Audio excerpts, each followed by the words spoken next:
I'd say blue remains shot, but since the yellow rock is on top of it and the blue rock is on the tee line, on the headline.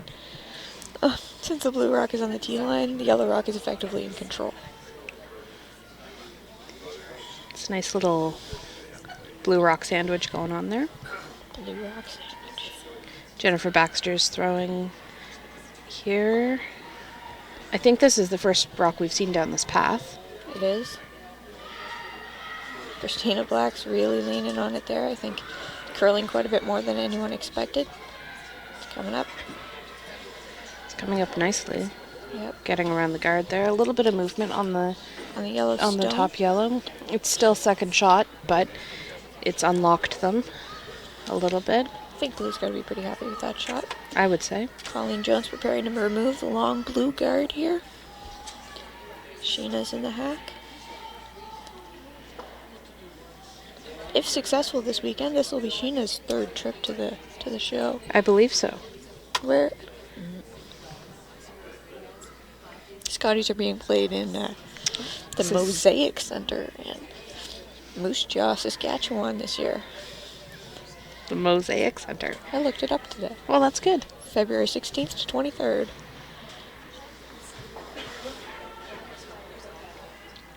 Do you know what else? What? Final weekend package tickets are $199 plus tax. Plus no daylight savings time in Saskatchewan.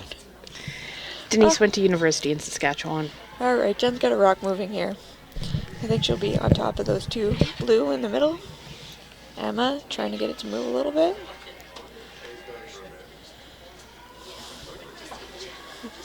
Good center line just outside the house. I think the lay people call that a guard. I think they do too. All right.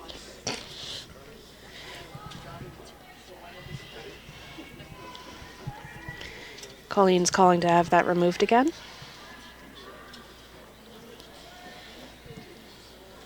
We're moving pretty quickly through this first end, even though there's been a lot of rocks in play, and it's nice to see. The timers and for the last couple of years have been using thinking time instead of running time. So how much time do you start out with when you have thinking time?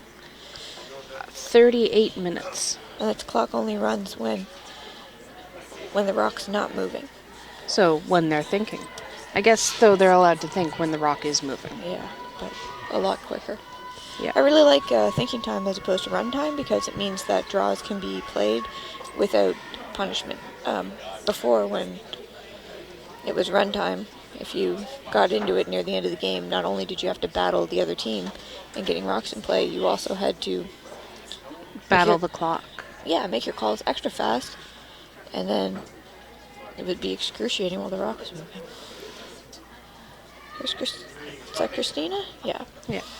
So Colleen throws third stones here, and Kim Kelly throws skip stones. That's neat. I really like when teams are able to be flexible about who plays, who throws where, and who performs what other function. It is good. It's good to do what's best for the team. Yeah, it's good to know where your strengths are and capitalize on those. Yeah. It's like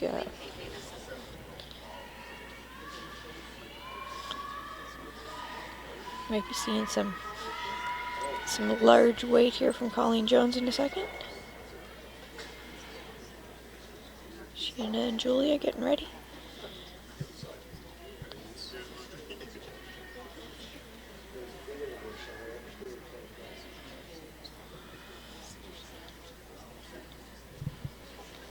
Sheena's just cleaning it. And now she's down.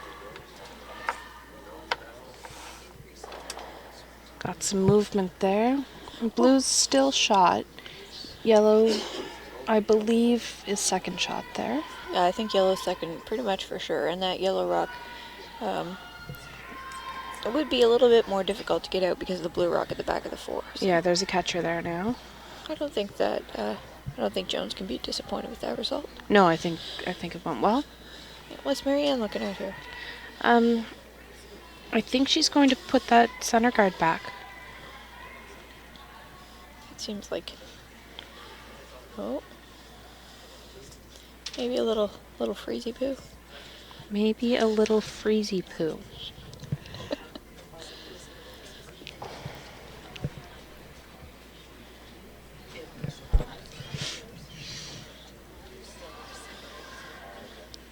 Yeah, Jen Baxter's pretty close to that one right away, but not working too hard. I think they like it.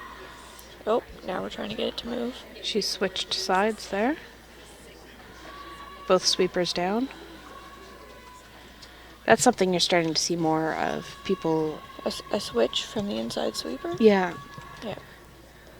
So a couple of years ago, after hundreds of years of curling, we figured out about corner sweeping or directional sweeping, and that if you are sweeping from the direction from which the stone is coming, the stone will curl more. Does that sound right? Yes. There was also quite a bit to do at the same time about different fabrics that were being used for broom heads, and once that was all evened out, we ended up in a rural situation where what's called snow plowing continues to be allowed, and where Hair brooms are no longer allowed. yeah, For the purpose of sweeping. You can still throw with one. I was bummed about that, though. Hair brooms were a real kick there once everyone understood how to use them. Even before people understood how to use them, I loved my hair broom. Yep.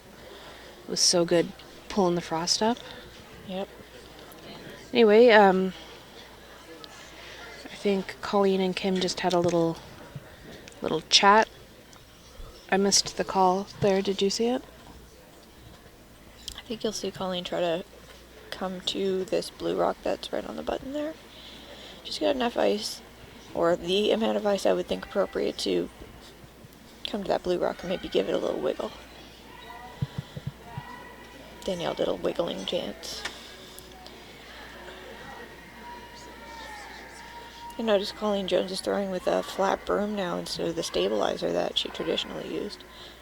I wonder if that has to do with throwing third instead of throwing skip. I don't know. I was listening to Nancy Delahunt commentating this afternoon, or this morning. I was listening to Nancy Delahunt, and As one does. And it sounded like it was just a game choice. Fair enough. Colleen's yellow stone has raced a blue stone into the ring, so blue is sitting 1 and possibly 2. That can't be what Jones was hoping for. A little discussion down there between Christina Black and Marianne Arsenault as to what to do next. I think it would be tempting to try to get in there and shake that yellow rock, but as they're trying to steal here, you don't want to be too risky. They're in good steal position right now. If the end were to finish right now, they would, in fact, steal. Yeah, but they'd have all those rocks left over. They would. They'd have to get them to the other end. Mm. It's 10 end games here. Regular club play is 8. And a lot of the Season of Champion games that you see on TV are 8 ends now because it fits so neatly into that 2-hour TV time block. But we're still at 10 ends at provincial and national events here in Canada. World events as well. Yes. Yes. You'll see, I don't know what angle the camera's on right now, but Marianne still throws with a hair broom. They give you a little bit more stability when you're throwing, I think. It's just, you get used to the feel of it. That wood head against the ice is going to feel better than the sort of angular, hard plastic head. It makes such a satisfying sound when you're sliding, too. It sure does. So Marianne's thrown a guard here that rubbed off the front yellow and is what? I'm looking at the thing. Is protecting the yellow on the right-hand side of the rings here. There, I don't think they can make much out of their existing stone.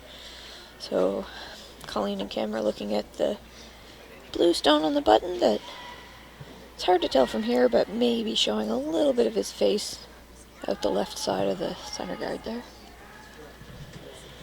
Oh, I've got an update for you. Matitol and Breen blew through that first end with Matitol stealing 1 point. The score is 1-0 for Matitol.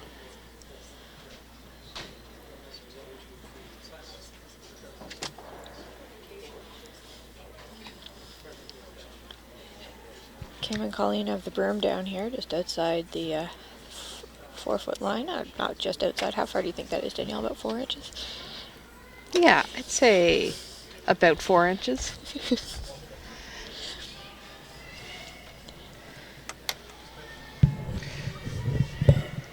Danielle and I have this ongoing joke that she doesn't think I know how far inches are. It's because she doesn't know how far inches are.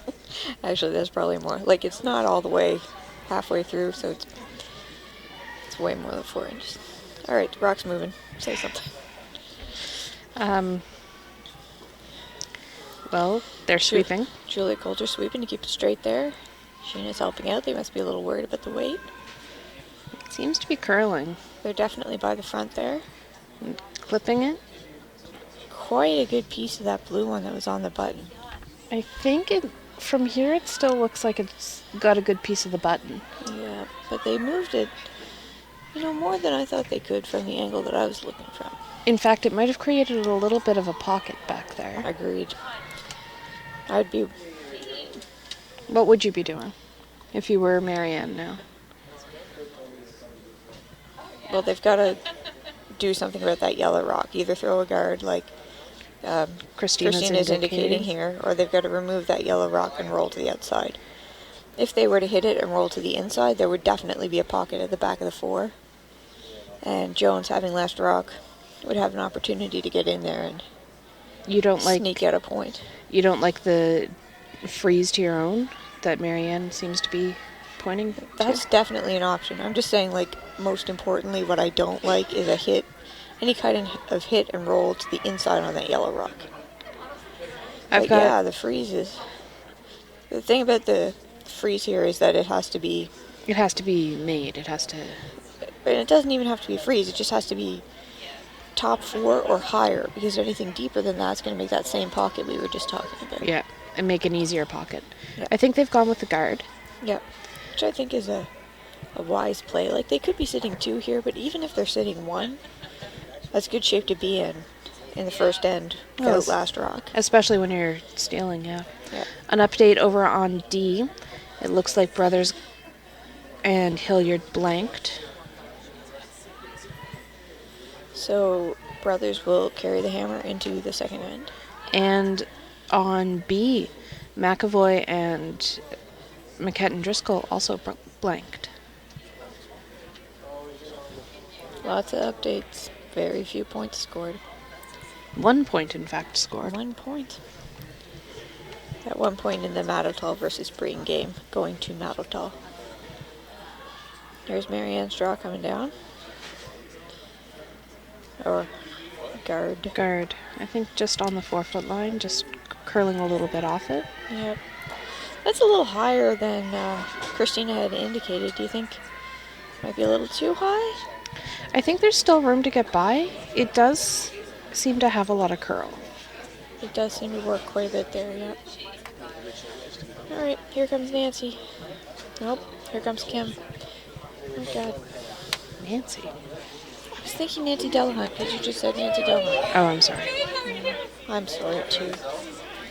Oh, we're in it again. Little discussion. I think they're looking at that little hidden flop that you talked about. Yeah. I think the hit and flop might be the way to get the point out of it. Oh, there's a run in the middle. There is. That is an ambitious call. Are they looking to run the middle into the flop rock? Yeah, absolutely. So they'd run that yellow that you can see on center line? On center line there that Kim is indicating. Back into the yellow that's just biting the back 4-foot and hoping that shooter or the initially moved rock will roll across in front of the blue. And I think that is, angularly speaking, their best shot at getting to the pot here. I hope they throw it because it looks like it would be fun. Yeah. Yep. Um,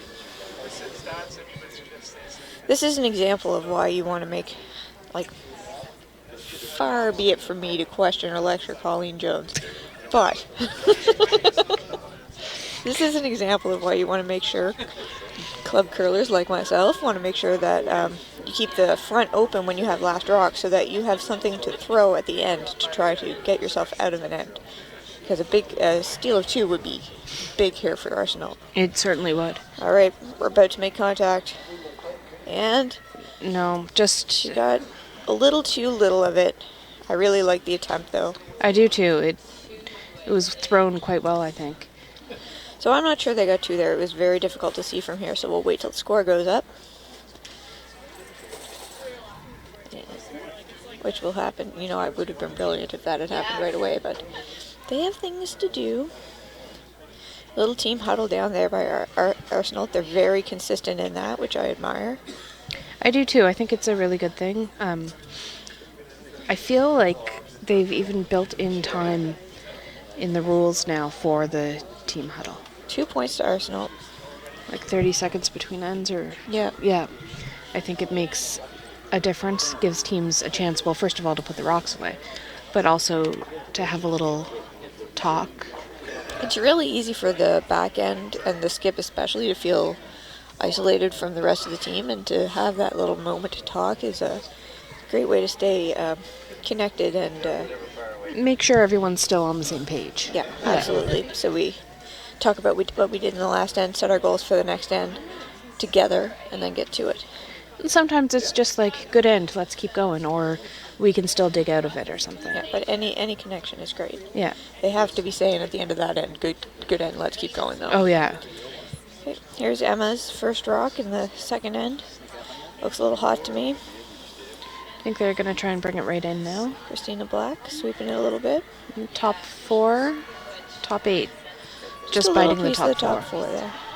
And Colleen Jones electing to have Julia Coulter remove it.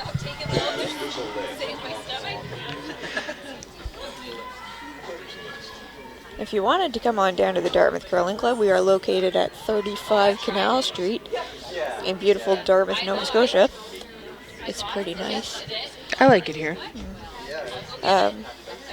Lots of viewing room, both inside and out in the shed. I'd say there's about a dozen, maybe 15 people out in the shed tonight. Yeah, it's a good handful. If you are going like to, 3 handsful. It is like 3 handsful. If you're going to sit out in the shed, you're going to want your hat and mitts and jacket. Some people bring something sort of cushy to sit on because they're metal bleachers that are out on the ice all week. There are reminders to the doors to the ice shed about taking your cell phone out there. So if you do come down, you do bring your cell phone. I'm not sure if they're allowed out there or not. I see one right now. But make sure you don't use your flash in the ice shed, because that is incredibly bright and distracting to the athletes. Or if you're taking pictures from inside, don't use your flash. I always find that very distracting, because a lot of people come down here to take pictures of us curling. Never. All right, successful exchange of rocks there for the first of Julia Coulter's and the second of Emma Logan's stones, and Julia Coulter's got another rock coming down here in an attempt to move blue rock on the center line.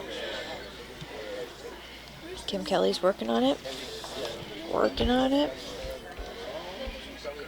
And they roll to the 4-foot line. Marianne not wasting any time, asking Jen Baxter to remove that yellow rock. Danielle wrote down Julia for me. That's the kind of night it's going to be. Just trying to look out for you. I just want to point out that Amanda Coulter is Julia Coulter's sister-in-law. That's true. And we have known Amanda Coulter for way longer. Yeah. I was going to say 30 years, but she's not that old. No. I think she's playing in PEI, isn't she? I'm not sure. Jen Baxter made short work of that yellow stone at the top on the 4-foot line, and Sheena is doing things. Yeah. I didn't see the call. I was looking on B because exciting things were happening. I don't think this is a takeout, although it's difficult to tell because Colleen Jones has her broom on the T-line there. Right behind the stone. I'm going to guess that it is Yeah, that's a draw. a draw. Or a corner guard to the other side. Yeah. It's interesting to see that, like, rapid exchange of rocks, and then Jones just deciding, okay, we're not playing that game anymore, and now we're throwing a corner guard. I mean, if anyone's in charge, it's going to be Colleen Jones. And that's a sort of mentality that you see at higher levels of play. They don't get hypnotized into the exchange of rocks. Yeah. Each shot is considered and, well, I was going to say considered and thought out, but that's the same thing twice. But Marianne has Jennifer removing the guard. Christina Black sweeping away there. Emma getting ready for the roll. Nice roll to center. The center doesn't cover the blue rock at the top, but I don't think that was entirely necessary. Now Colleen is making an attempt at removing that blue rock, asking for sort of a medium or control weight. A little flop to the center behind the newly placed blue guard. That would be my guess, although she didn't indicate that. But Oh, she did. Oh, did she? Yeah. Good. Good job, Colleen Jones. Right? Yep. A little flop, but the opposite direction intended. It's okay, the rock's still in play and the blue rock's gone now. And that hit and roll to the center for Marianne's team becomes more difficult. It's quite a bit longer. Yep. Our good buddy Tracy Frau behind us. He's doing the ice this week, and Gary Coulter, who is Amanda's dad and Julia's father-in-law. Also Travis's dad. Also Travis's dad, but we haven't mentioned Travis today. Well, Standing behind us, laughing at us as usual. Gary Coulter's helping out with the ice this week, too. Tracy and his ice team are working hard as always. As always. An event like this couldn't happen without a lot of work from the staff and the ice makers or the volunteers. Lynn Burgess and her team of volunteers are doing a great job for, it's her third year running this. The Scotties tankard compilation playdowns. Yeah, she's been chair for 3 years. I think she's done a great job. And it's 7 days with the curlers here, really 9, including practices the weekend before, but preparation for this kind of event takes considerably longer than that. Oh, yes. Organization and wrangling volunteers, things like that. And training. And training. Every draw requires 4 timers, and Yep. it would be nice to have 4 announcers. And We have, yes, we do have on-ice 4 officials. announcers, yeah. And anyway, It takes a village. it sure does. Colleen Jones, having recently released his stones, seems to be playing a come around on that center blue guard. Sheena seems to think it's a little hot. Denise thinks that too. So does Danielle. Marianne sweeping it out the back there. And I And think it will not hang on. no, it just goes out the back. Marianne calls the same come around of that blue center guard. Interesting, to see guards enter play near the middle of that end. And be a huge factor here at the, latter part of the end. Is that top blue in the corner there, is that biting? It's so hard to tell from here. On the screen, it looks like it's biting. From here, I would say maybe the shadow's biting. The shadows, but that's how they do it. So the device by which they would determine if that was biting or not is, it used to be called the 6-foot stick, and what do we call it now? The 1.83 meter stick. The 1.83 meter stick. Yep. Some people still call it a scribe, I believe. Yeah. Or the measure. So it's unlike a usual measuring device, just a metal stick that is the 6 feet long, which is, goes to both ends of the 12-foot. They stick it in the pin there and swing it around, and if it touches, it's in, and if it doesn't, it's not. Here's a yellow rock coming around. Looks like much better weight than the last one. More controllable for the sweepers. Sheena switching sides, trying to get it to come up there. And it does. Great weight there, just top 4. Colleen Jones's ability to adjust from the overthrow on that first draw to this dead perfect weight on the second one is Yeah, just biting the button, it's great. you know, the kind of thing you would expect from somebody who's hit the Scotties 21 times. Yeah. And it has to be things like that that have them at 6-0 this week.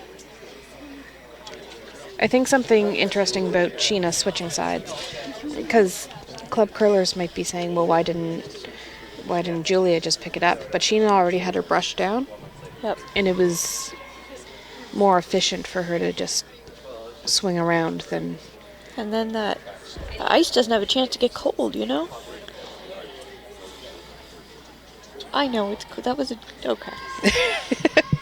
Marianne playing a peel on the blue guards that aren't doing her any favors anymore. Maybe a little run back onto that stone just thrown by Colleen Jones. There. Christina indicating sweep. Off and on, and... Now, speaking with Carol McLean the other day, I have permission to talk about Emma Logan has hearing impairment, and so the team has made a lot of really fascinating adjustments to accommodate that, including, if you'll notice later on, Marianne has a green and red stickers on her mitten. I was wondering what that was for. And as you could see on that last call, Christina was indicating by shaking her hand, not just yelling, the sweeping instructions. So I think that's really a great adjustment by the team. That's great teamwork, and really would, as a team, bring a focus to what's happening. Yeah, the importance of communication and different ways that could be accomplished.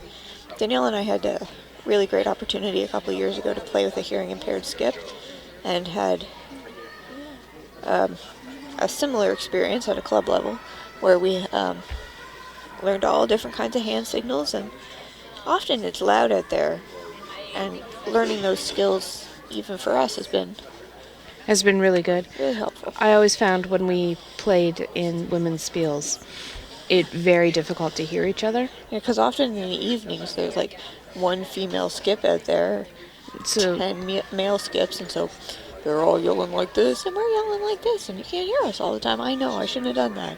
Here we are. All right. I really enjoyed the voices, though. Kim Kelly just threw a guard trying to cover up that yellow one on the center after Marianne had made...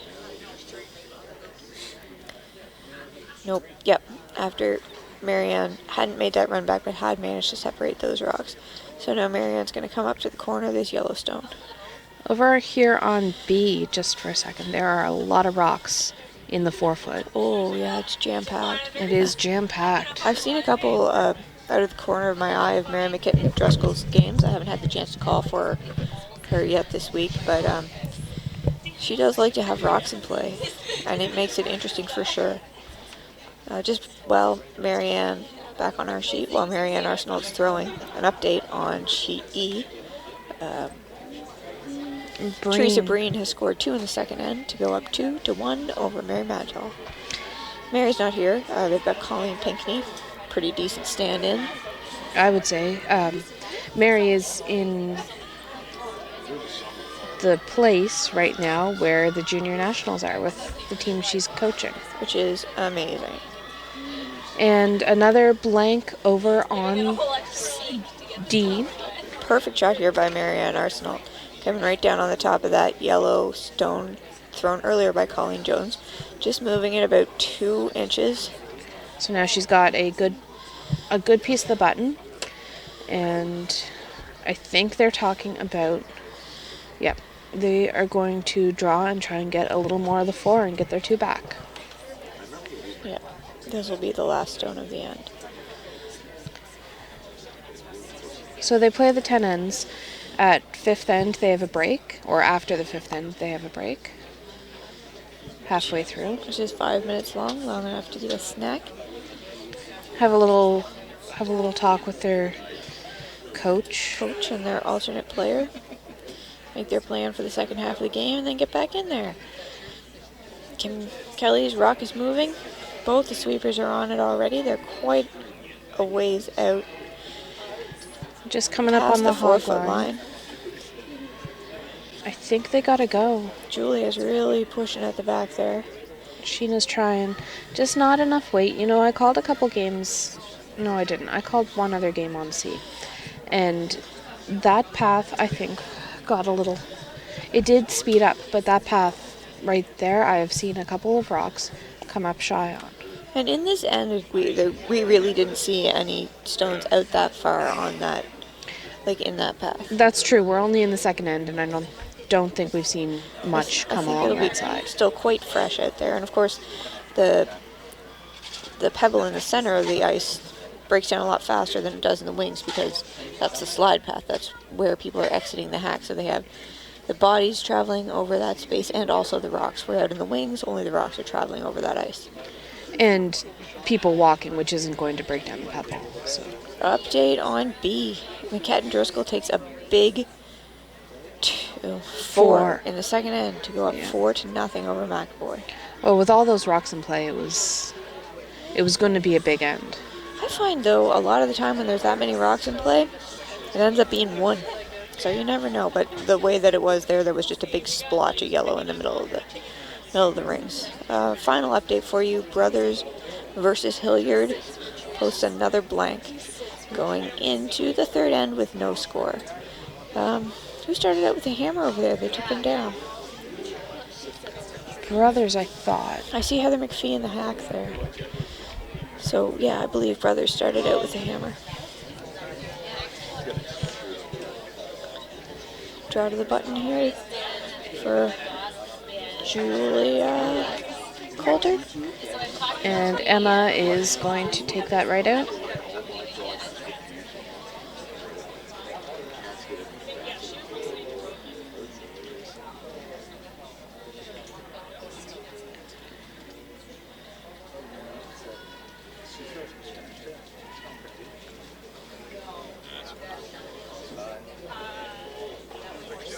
It's a nice shot, I think. Yep. Emma replaces it. Colleen Jones quick to put the broom down to have Julia Coulter also remove it. Thank you. Yeah. Beautiful delivery by Julia Coulter. She's such a great thrower. Solid. Kim Kelly giving a little scrub there, making sure they hit it just right. And that stone is perfectly replaced. So we are just biting the top of the 4.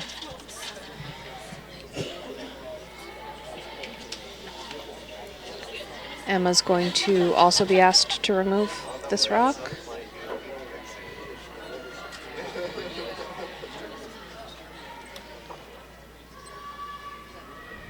Another very consistent thrower. Yes. You can see, I don't know what you can see, but Danielle, you can see from here the green and red stickers on Marianne's mitt there. Yeah.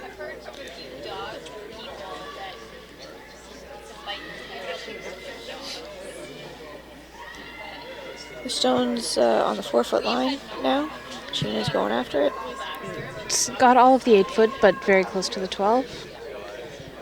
So when we say 4-foot line, if you didn't know, there is the 4-foot, but we also at Dartmouth Curling Club have lines in the ice similar to the center line, but along the edge of the 4-foot being, and that's why we keep saying the 4-foot line.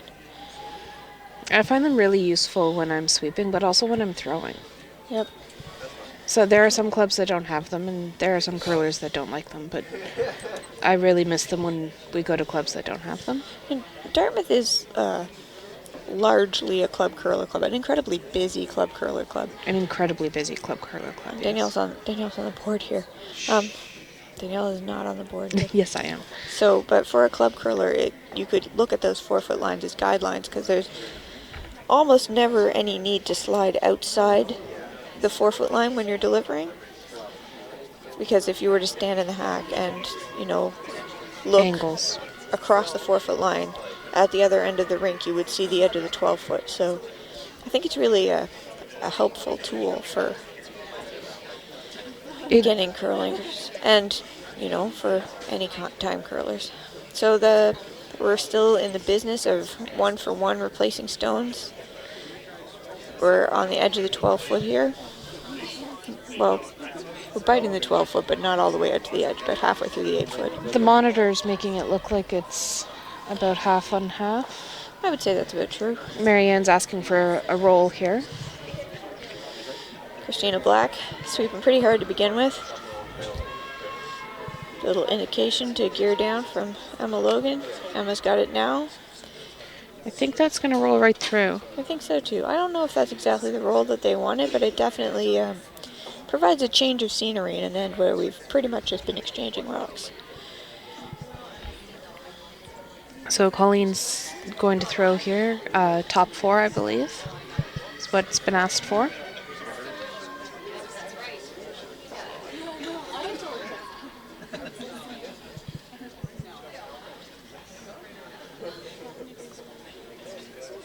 You'll notice Christina Black traveling back to get in the hack and be ready to take... That was a lot of rhyming words.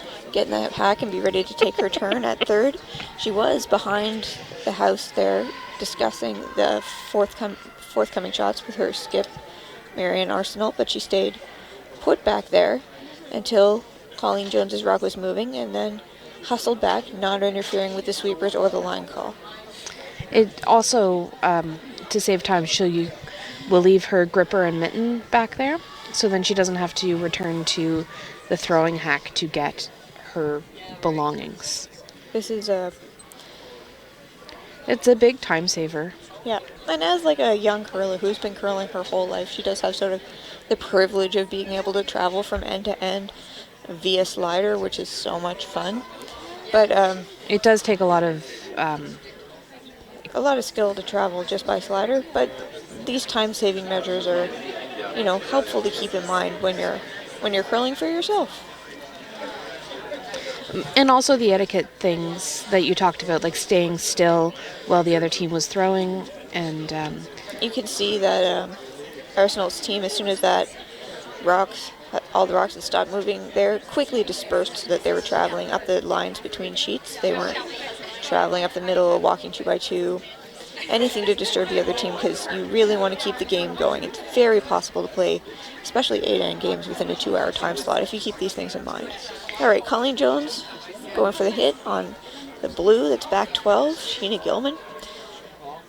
Sheena Moore. I'm so sorry. Sheena Moore swept T-line, or hogline to hogline there. They've successfully removed the rock, and I think that yellow one's going to hang out at the back. I think so. It does. Sheena used to be a member of Dartmouth. And her last name used to be Gilman. And her last name was Gilman while she was here, so we will occasionally make mistakes with people's names mostly. And, other things. Like strategic calls. Good throw by Christina here. Certainly physically expressive as to her opinion of... And very animated, Christina is.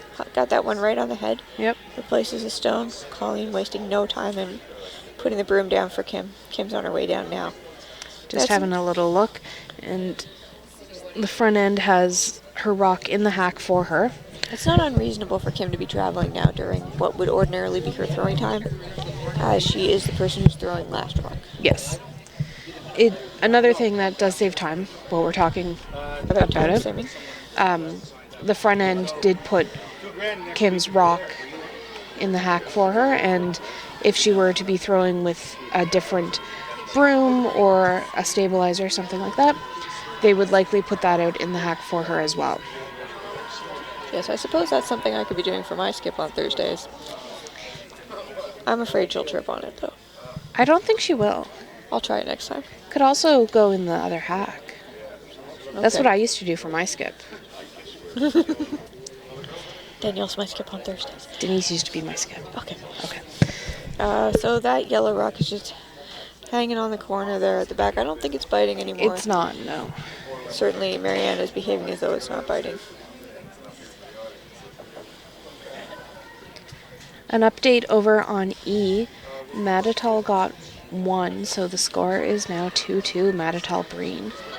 After 3 ends. After 3 ends, and on D we've got another blank after 3. So no score on our other featured game. brothers taking the hammer into 4.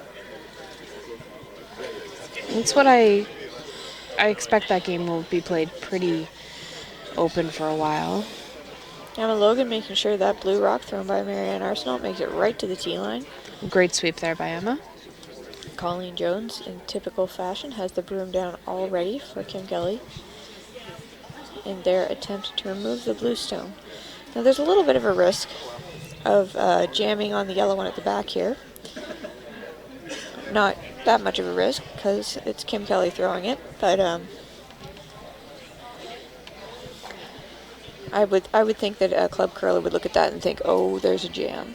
But really, if you think about it, most of the time that shot isn't going to jam. Most of the space behind that blue rock is not occupied by that yellow rock. I think if you were coming the other way, there would be... Higher percentage? Yeah, for the jam. For the jam. So Kim hits Kelly, it straight back. Right on the head. I expect we'll see Marianne attempt a blank. Oh, no. Yeah, Marianne doesn't have last rock, so she'll replace this, and then we'll probably see Kim attempt a blank. I got confused there for a second. Well, they haven't posted their score from the last end. That's why. So, just looking at the scoreboard, it looks like... Yep. Yeah. So this will be Marianne's attempt to blank. Right? I believe. Okay. Yeah. This is her last rock. And the last rock. And the last rock. Okay, here we are. Attempt to blank. You're right, sports fans. I could have stood up and looked to see how many rocks were left, but this was much more amusing.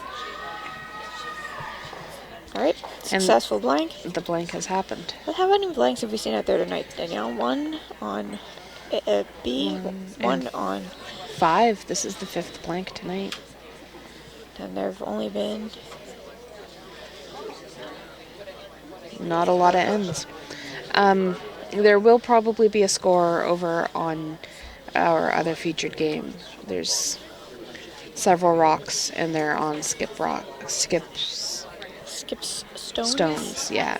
So they're at the end of their 4th end. We're just entering the 4th end here. Yeah.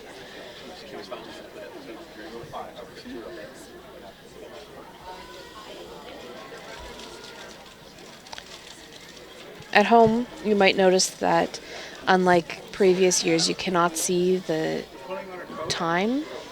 Yeah, we used to have those great big clocks that would be put up above the scoreboards.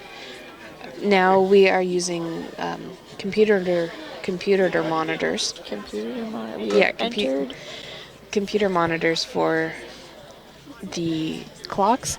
So you'll see sometimes players staring up at the home end, sort of toward the camera or off into space. A lot of the time they're looking to see how much time they have left. Some of the times they're staring off into space. They're trying to wave to someone at home. As a former competitive curler, I assure you some of the time they're staring off into space. Word. All right, Emma Logan playing the come around on that yellow center guard.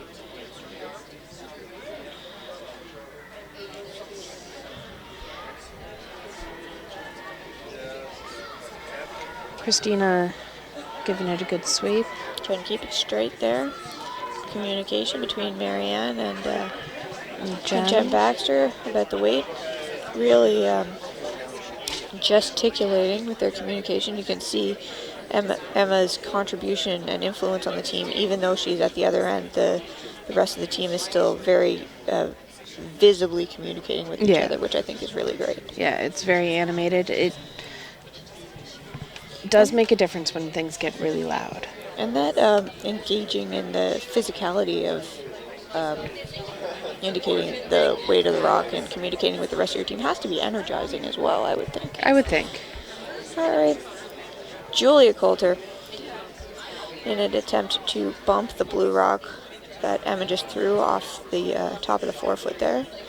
Kim Kelly. And Sheena. We want it to move now. There goes Sheena. Notice Sheena's shoulders are right over the head of her broom. Very effective sweeping stance. She's not wasting any energy bending the broom. A nice little roll. The rock doesn't go all the way to the house, but it's just hanging on in the back there. Maybe a catcher for later, we'll see. So the shooter's about full 12, and the intended rock is just biting the other back 12. And here's Emma with the come around again.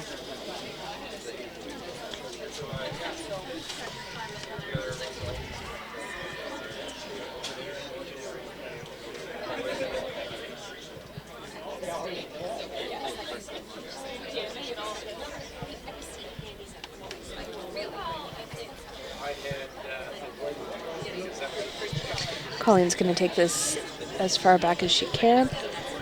So right now, blue sits 1 and 3, and yellow is 2, all behind the tee line and in the 12-foot. All behind the tee line, which is quite far back to be in the 12-foot.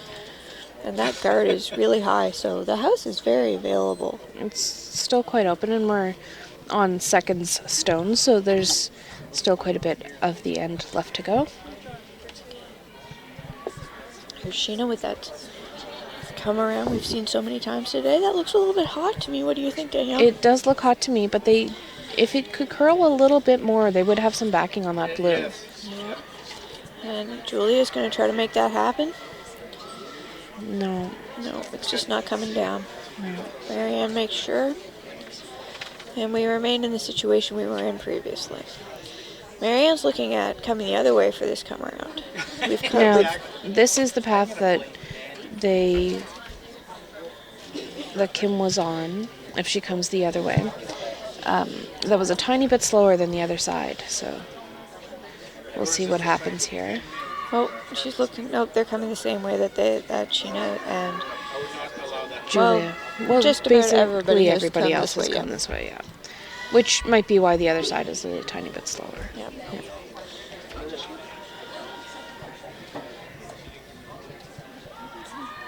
One final blue rock to be thrown in the Brothers Hilliard game. Looks like there's pretty much definitely going to be a score over there. Brothers will be making a draw for 2 as she already sits biting the top 4-foot. On this one, we've got Emma sweeping, trying to get it to curl a little bit. They're just not coming up the way you'd think. Great weight by Jen Baxter there, just behind the tee line, even after a little bit of sweeping. Colleen's indicating the possibility of a double here, or the freeze. They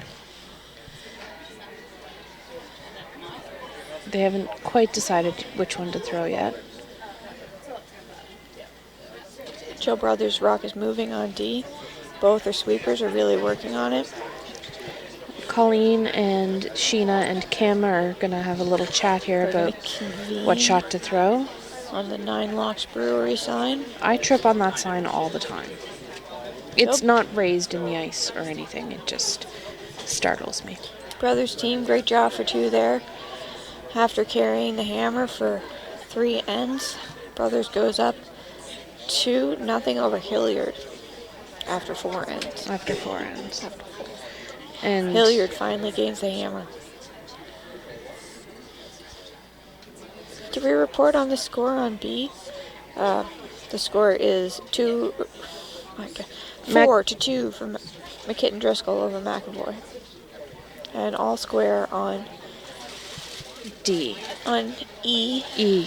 With Teresa Breen taking the hack. Yeah. We'll update as soon as there's end is completed. And I think, did they decide the little bump here, Denise? I was looking at the other updates.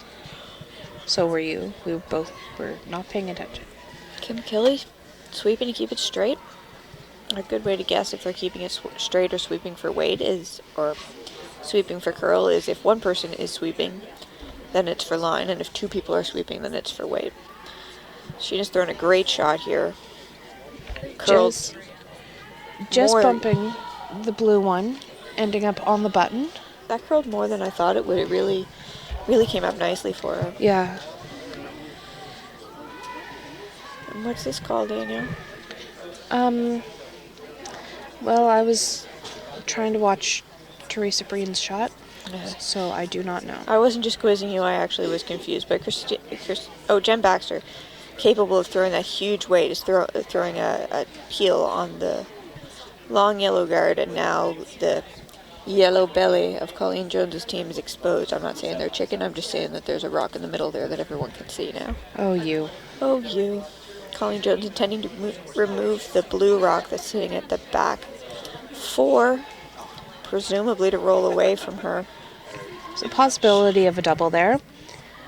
There is. Well, I don't know if that double's there. She would have to get pretty much nose on that blue stone, and I don't think you can get it with how close the... With how close the yellow is? Yeah, but it's really difficult to see, like Danielle's mentioned a couple times. From where we're sitting, we have an angle that you would not want to call a game from.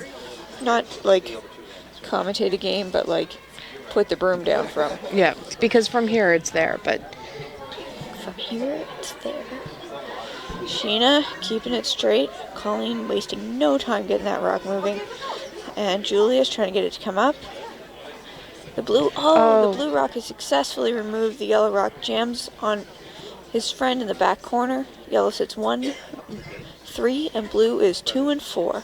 The double was almost there. They were really close. I don't know if you They didn't play that the way I thought they... Like, No. I had assumed that they were going to sort of do a choppy double, but they were doing a slicey double. Yeah. That was awesome. That's what I was expecting. I don't know if you could see there Kim sort of turned sideways, hoping with her body to clip the back. Some expressive, interpretive encouragement dance. Christina Black's rock is in motion here, removing that yellow stone just thrown by Colleen Jones and hoping for a little bit of a roll to the Emma Logan side. Nope. Yep. A little bit of a roll. Rolls to the edge of the 4-foot there. So blue's sitting 2 right now. And that blue stone has very little encumbrance to its removal.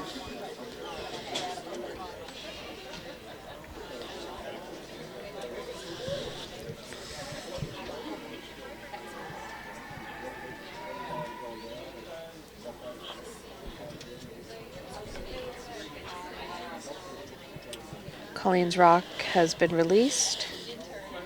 Sheena's got her broom down and switched out with Julia.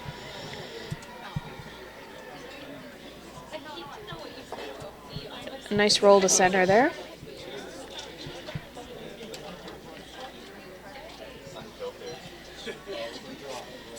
With the rocks behind the tee line, are they worried about a lot of jumps, Denise? I think the possibility of a jam has to cross their mind, but the level of ability and accuracy of these players and the distance between those rocks littering the back of the rings, I don't think that they can be too terribly concerned when they get in the hat that they're going to be jamming. Also, in terms of sort of a positive swing thought or a positive throw thought, you don't want to be thinking about the jam. You just want to look at where the broom is. Yep. Throw the weight that you intend to throw and have a nice release. Don't let other things that could happen or might happen crawl into your mind. Just what your plan is and execute. So Kim is going to remove the blue in the back 12 on the center line.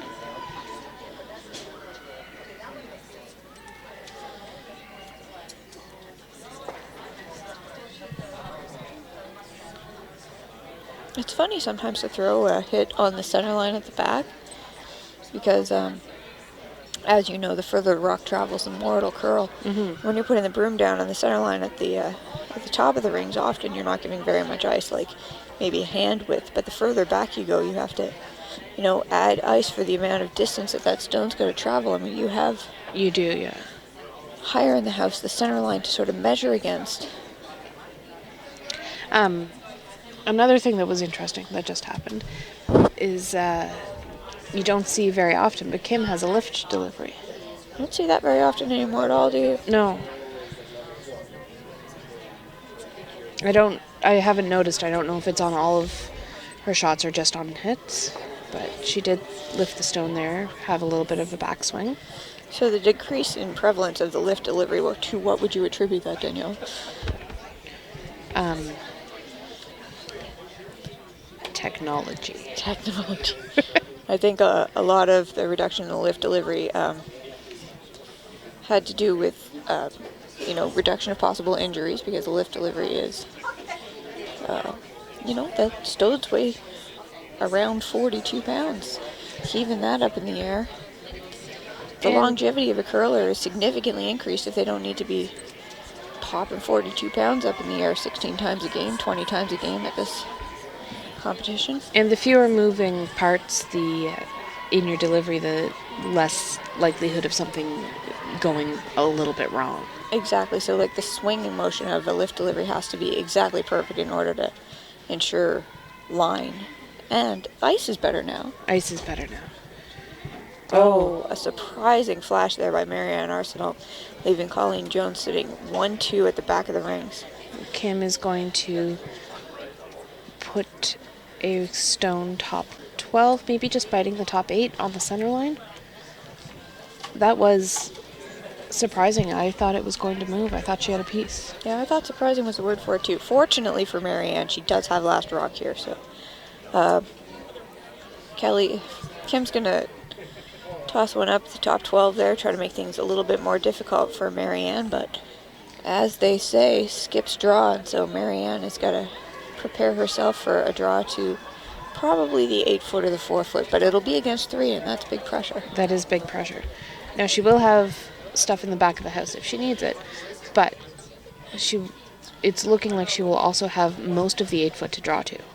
I think at this level, you don't want to think about backing when you're throwing a shot like this. Like, probably they're going to set up so that one of those stones in the back could catch it. But she's not thinking about, I could catch something at the back. She's thinking, well, I'm going to finish this sentence even though she's not going to throw that shot anymore. Okay. She's going to think, I want to throw this T-line because later on I'm going to have to throw T-line, yeah. And I want to know what that feels like. So Kim's rock came a little bit deeper than planned. She's biting the top 4. Well, she's full top 4, just biting the top 8. Looks like Marianne's just going to hit it and stick. Get her one. Marianne has the opportunity to just, nut this and get one, and the flexibility to roll about 3 feet in either direction and still walk away from this with her point. Probably more than 3 feet in either, maybe 6 feet in either direction, and still get away with it. But I expect we'll see her hit it right on the nose and leave it there. I think so too. Over on sheet E, while Marianne's rock is coming down, Teresa Breen got 1 in the 4th end, so the score over there is 3-2, Breen and Matatal. Marianne's rock, she's going to hit and stick, just biting the top 4, take her 1 and move on. I think that's a big force by the Colleen Jones team. I think so too. So the score is 3-1 for Arsenault after 4 ends.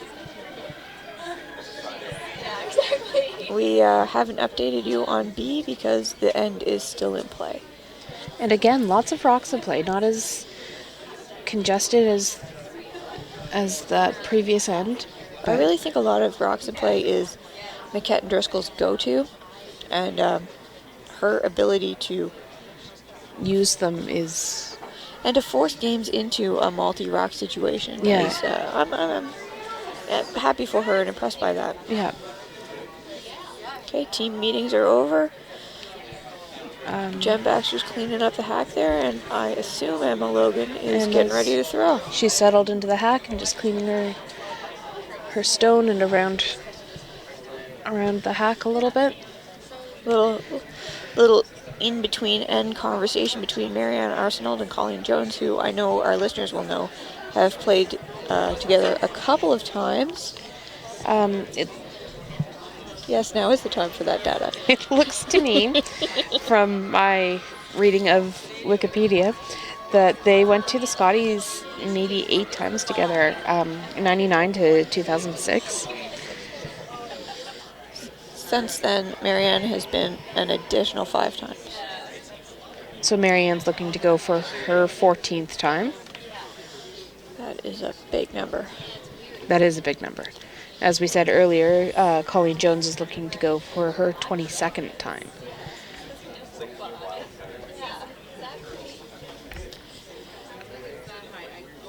Christina just popping the score up there. And having a little chat with Marianne. I just noticed while she was throwing there that Emma also throws with a hair broom. Excuse me, I'm just going to go switch the TV so we can see what's happening at the other end. Somebody has just done that for you. Thank you. It was Stuart. Thank you, Stuart.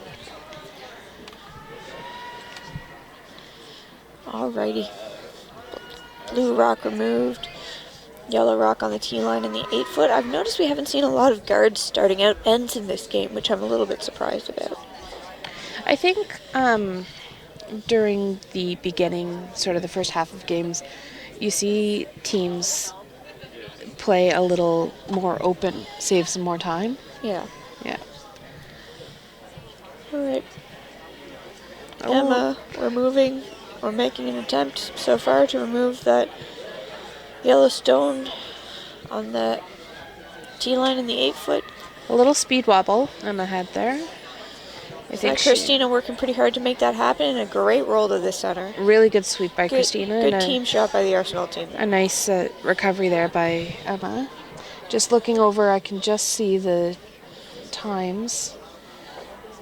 Marianne, it looks to me like, has 25 minutes, and Colleen... 24-23. 24-23. 24 minutes and 23 seconds. Which I guess is 24-23 if you... Okay. Anyway, Julia's throwing now. She's taking out that blue rock that's on the... just off the center line. That rock is really hanging on the wrong side of the center line. I think we'll see it come up in a second here. Kim Kelly's really working on it, so they must be pleased with how it's moving. And it's going to roll to the other side of the 4-foot. Everybody's happy with that shot, I think. Still above the tee line. You can hear lots of noise out in the ice shed. Mary McKetton-Driscoll just made a hit and roll. It was a nice hit. To sit 2, although that end isn't over yet. She is sitting 1 behind cover and the 2nd in the open. I can't remember. Okay, it's written right there. Julie McAvoy has a good opportunity to draw to the 4-foot. I was like, Kelly Backman, but that's not the skip of that team. She's playing 3rd this year. All right. Sheena is being asked to remove the rock. We're back into sort of just trading back and forth for a little bit. Yep. That would be my guess for the remainder of the end. Well, at least for this shot. That's staying away from center a little bit. I think we'll see a roll to the outside here, although I'm happy to see how nicely that's coming up. Sticks pretty much where she hit it. Marianne puts the broom down immediately. You can see, I don't know if you can see on your screen there, but Colleen and Nancy having a little chat to the side there. Maybe. Kim. It's a good thing they're not paying us for this. Great shot by Jen Baxter. Just replacing the stone thrown by Sheena. The rock is full 8 at the top of the house. Inching our way toward the 12-foot. Yep. And we'll see this one right on the head again, I expect. Great throw by Sheena. Very consistent player. Julia trying to get it to come up a little bit. She got a little corner that might roll out. I think it is. A fresh new house for the second half of this end. Marianne calling a top 4 draw. You can hear some yelling out there again. Some action over on D. A little hit and roll towards the center by McAvoy. Now McKetton-Driscoll sits 1. On B. On B. I guess both D and B, both our neighbors were being a little rowdy. Oh, I'm sorry. Did I talk about the shot you weren't talking about? You did, but that's okay. We've got rowdy neighbors. I don't know if you've noticed, but I don't know anybody's name anymore. I have noticed this about you. All right, great draw here by Christina Black. Oh, he's a little heavy. The line was good, though. Like back 12 on the center line. Yep. Colleen's just going to eliminating. Take that right out, I would guess. Mary McKetton Driscoll has a draw for 2 over here next door. I'm a little bit surprised she's not making a... Okay, you guys can't see this. But there's a sort of an opportunity for a hit for 3 here that I'm surprised she's not making an attempt at. But I guess there might be a little bit of a jam there. I think, I think Colleen Jones successfully removes the blue stone at the back of the house in the game that you can actually see. And the yellow rock hangs on the back 12-foot. From the camera, it looks like it rolled right out. From where I'm sitting... Well, from the camera, it looks like Marianne's standing there and I can't see anything. Well, I looked before Marianne stood there. Oh, okay. You can also look at this camera.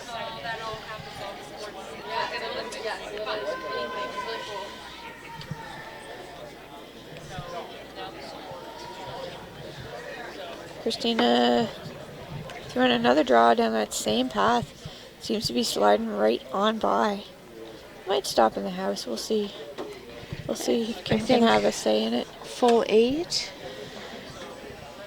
in the back of the house. And again, wasting no time, the Jones team puts the broom down and is already in motion to remove that blue stone. They are right in the hack, ready to go pretty much every time, which is good. It banks time so that Kim and Colleen can have a little discussion when they switch out. And that's what an experienced team looks like. In the hack, ready to go, trusting each other to do... Oh, jumping to perform their function. Sorry, somebody just made a quick exit from the bleachers there, but the bleachers are a little bit on the ice, and they just about bit it. I was very concerned for her safety, but she made it out okay. Our hero, Andrew Paris, caught her before she fell. There is a walkway to get on and off the bleachers. We recommend the use of that walkway. It's in the middle, though, so if you're looking at it from the door, you can't see it. But trust us, it's there. You don't want to be just walking on ice because, well, ice is slippery. And Andrew can't be there to save us all. All right. Although we wish he could.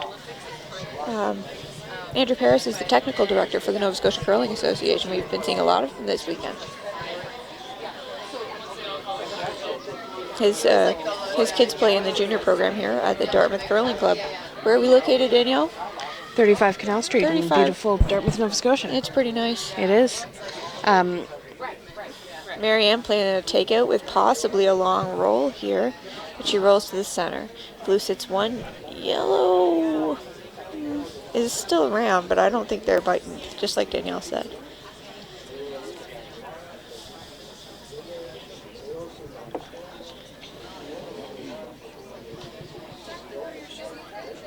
If you were to come down to the Dartmouth Curling Club at 35 Canal Street in Dartmouth, Nova Scotia, lots of parking, both at Moffat's and around the curling club. Remember to bring some cash because the juniors are always here doing a 50-50, and we do have the Sandra Schmerler Foundation. Sandra Schmerler, I really stepped on that. I think I'm the one who stepped on it and you just picked it up. Yeah. Anyway, they're selling raffle tickets, for which the top prize is a 2-person package to the 2020 Nokia Briar. Where's that being held, Danielle? That is being held, I want to say, Kingston. You want to say it because that is correct. I am very pleased with myself because I usually have no idea. Nicely done. The Briar, or the show, is a heck of a time. It is a heck of a time. And you should go given the opportunity. And since the tickets are 2 each or 3 for $5, this would be quite the investment. Those are the tickets that we're selling for the Sandra Schmerler Foundation. Not the tickets that you would buy online for the Briar. They're a bargain too, though. They are a bargain too. The Sandra Schmerler Foundation, helping babies in crisis. That's for neonatal intensive care support. It really is a great foundation. Well, Marianne throws her draw here. I'm just going to give you an update on sheet E. Matatal got 2. So the score there is 4-3 Matatal Breen.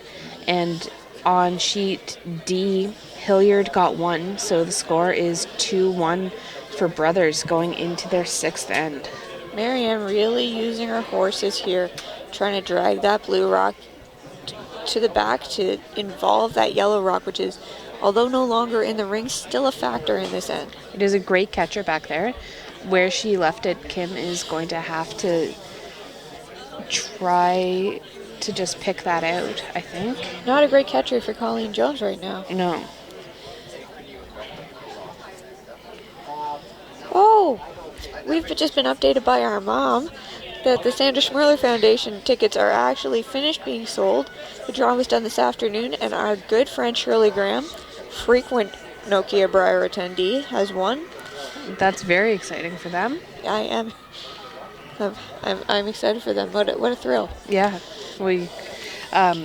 Shirley and Al are some of our volunteers. They show one of the featured games on the big screen here during the week. Kim Kelly's attempt to remove the blue rock at the back of the rings and roll out for a blank has been partially successful. Jones' team is forced to 1. The score is now 3-2 for Arsenault after 5 ends, and we'll be going into the 5th end break where the curlers will get a snack, and we'll give you a little bit of a rest. See you in 4 minutes and 58 seconds. We'll probably be back before the 58 seconds. We'll see. All right.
It'll be fun.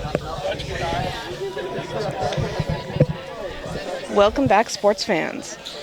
I hope everybody has their second half snacks because we are ready to go for the second half of this Game 7 of the Scotties Tournament of Hearts playdowns. And pretty nice. Dartmouth, Nova Scotia. At the Dartmouth Curling Club, Julia Coulter has her first rock of the sixth end in motion, and we are good to go. I'm with Denise Nicholson. And I'm with Danielle Nicholson. So if it sounds like one person talking to themselves, it's just because we're sisters and our voices sound the same. A little update on the other scores. In case you, like me, can never find the link, McAvoy is down 2-5 versus McKetton Driscoll. They're still playing their fifth end. On sheet D, the other featured game, Brothers is up 2-5. Nope, 2-1 over 2-5. 2-1 over Hilliard. I used to know how to read these scoreboards. On sheet E, we've got Matatal up 4-3 over Breen. And on our sheet, we have Arsenault up 3-2 over Colleen Jones. Marianne Arsenault, of course. Since we're in the second half, and I doubt anybody's been listening to us for this entire time, let's do a little rundown of the team memberships. Team Jones is Julia Coulter, Sheena Moore, Kim Kelly, and Colleen Jones out of the Mayflower Curling Club in Halifax, Nova Scotia. And their record right now is 6-0. How many times do you think, Danielle, Colleen's been to the show? I think Colleen has been to the Scotties 21 times. 21 times? That's what Wikipedia told me this morning. Her former teammate, Marianne Arsenault, with whom she attended Scotties, how many times? 8. 8 times. From 99 to 2006. Again, my source is Wikipedia. If you're a curler on Wikipedia, that's big news. Right? I think. I think so too. All right. Team Arsenault. Lead, Emma Logan. Second, Jennifer Baxter. Third, Christina Black. And skip, as we were saying, Marianne Arsenault. The alternate is Kristen Clark. And coach is Stuart McLean, affectionately Stewie Mac. They are they playing out of Mayflower this year, Denise? They are playing out of the Mayflower Curling Club and are sitting in a strong second place with a record of 5-1 this week. So this game is pretty important. This is a large game. This is a large game. It determines whether we will see Colleen Jones with a berth in the final or a playoff game tomorrow to determine who will see that final berth. Yeah. So this year, as opposed to our traditional page playoff, and this might have been the case for a couple of years now. I think it's been the case here.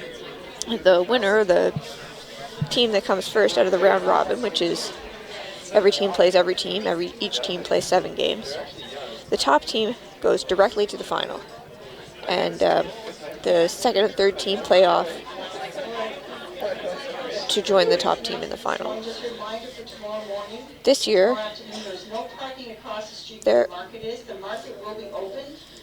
So unfortunately, tomorrow night around 7 draw, you'll be fine. But for the 9 and 2 o'clock draws, please don't park in their parking lot. Thank you. So I don't know if you could hear that announcement by Lynn Burgess, the coordinator for the event, the chair of the event for the 3rd year in a row. She was talking about parking. If you are coming down to the Dartmouth Curling Club tomorrow for the games, experience, to watch the games, the parking at the market across the street is not available. It's open on the weekends. The market is open on the weekends. So during the week you can park there, but on the weekends you cannot. Timeout. Bravo, yellow. We've got a timeout next door. You probably also heard that because we are sitting right behind sheet B, right next to the coach for McKetton Driscoll. Anyway, if you're coming in the evening, it's okay to park at the weekend market. But if you're coming at 9 a.m. or 2 p.m., please park either in the Dartmouth Curling Club parking lot, which is a little bit confusing to access, or somewhere along Canal Street. Or I think you could probably park in the Moffat's parking lot as well. I'm not 100% sure on that, so I didn't want to say. Okay. What's going on here, Denise? We got quite the stack of yellow rocks in front of a very protected blue rock. Colleen Jones looks like she's going to make a little motion on that deeper yellow rock into the blue rock to maybe loosen things up a little bit. Sheena Moore's in the hack.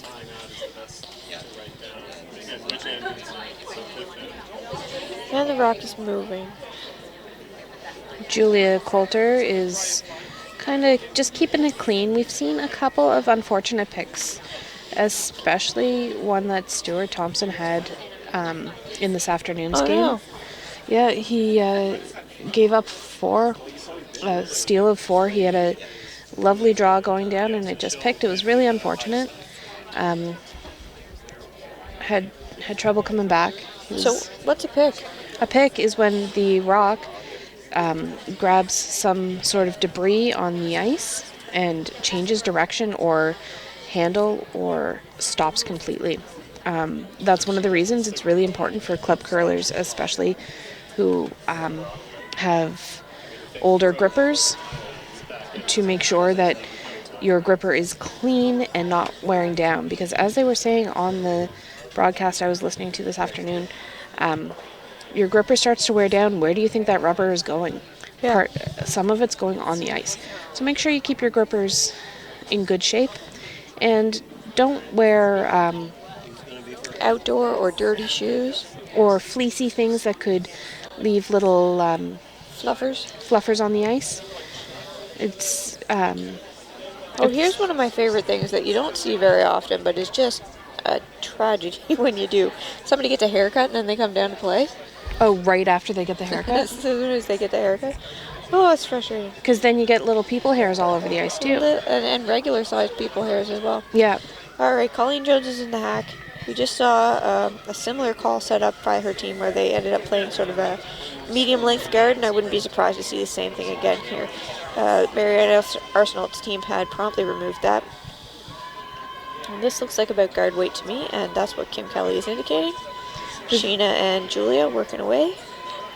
We're looking for it to be just above the Deloitte sign, Deloitte being one of the major sponsors this year for the Tankard? the Tankard. The named sponsor for the Nova named Scotia sponsor. Tankard. Great draw there by Colleen Jones. I was listening to a commentary by Nancy Delhunt perhaps on Tuesday, Perhaps. and she was talking about the increased difficulty and importance of guards, and how, like, a guard isn't just a guard anymore. A guard is a tight guard, a 1 foot out of the house guard, exactly 6 feet over the hog line guard. It's not just something that you can just throw up there anymore, and that makes the position of lead. Super important. It used to be a position where you would sort of put a newer player or try to hide a weaker player, or somebody who was your good buddy, Who just kind of you Didn't wanted to have hang it. out with, but Yeah. was a great sweeper but not a great player. But lead is an essential, highly skilled position now, and it's part of the credit for that goes to the 3 and 5. 4 and 5 guard zone, Yeah. and part of it has to go to I've forgotten her name. Are we talking Lisa Wiggle for the tick, or? How did you know? Yes, Lisa Wiggle. I always think Lisa Wiggle because she wiggles those ticks out of the way. Yeah. Yeah. In fact, they for a little while were calling that shot the Wiggle because she made them so consistently. Yep. Looks like Colleen Jones throwing a big hit there on that blue rock. They finally managed to wiggle loose here. I think you'll see the team try to roll to the outside. Nancy's facial expression or her body language from here is not encouraging, but she gets it right on the top. Marianne might have a chance for a double here. by Nancy, Denise means Kim. Not every time. It's because we keep talking about Nancy Delahunt. Because how can you not? And also because their haircuts are kind of similar. I could see that. Let's go with that one. We have been talking about Nancy Delahunt a lot, though. Oh, she's She got things to say, yeah. and we've got ears to listen. I thought she did a really good job. I would listen to her There have been talk some about curling. fantastic commentators this week, and I worked with Selena Thompson the other day. She is a great commentator. She knows all of the things. Yeah, I worked with Mary Sue Radford the other day as well, and she was lovely to work with. Yep. And knew also all of the things. All of the things and all of the people. So Yeah. I think you could have the opportunity to listen to the pair of people we just mentioned if you want to flip over to Sheet D, but we're happy to have you with us. Marianne's team removes one of the yellow rocks and rolls to the edge of the 12 foot here. Looks like Kim is going to take that rolled rock and try and hit it. I think they're going to want to keep that shooter around. This is a good time to talk about control weight. Now, I don't know how hard Kim is going to throw this, but I do know that a priority for their team, in addition to removing that rock, is going to be keeping that shooter in play. When you're first starting to curl and first learning about how hard you can throw the rock, it's fun to throw screamers down there, and it's fun to watch. Not so fun to sweep, but that's not what we're talking about right now. Having a weight you can control is really quite important. Because your sweepers can have an impact, and it is a team game. And you can see right here, Julie and Sheena having an impact on this stone that could have just been thrown as hard as she could have thrown it. And if she had thrown it as hard as she could have thrown it, that rock was likely to spill out onto ward sheet B. But she threw a nice, quiet, control weight, and now they have 2 stones in play and an option to, perhaps force Arsenault to a 1 here, which would be huge. But Marianne's certainly going to have to work to remove both of those stones. There is the possibility of a double. But there is, and I would love to see that, because I like to see good shots. I do too.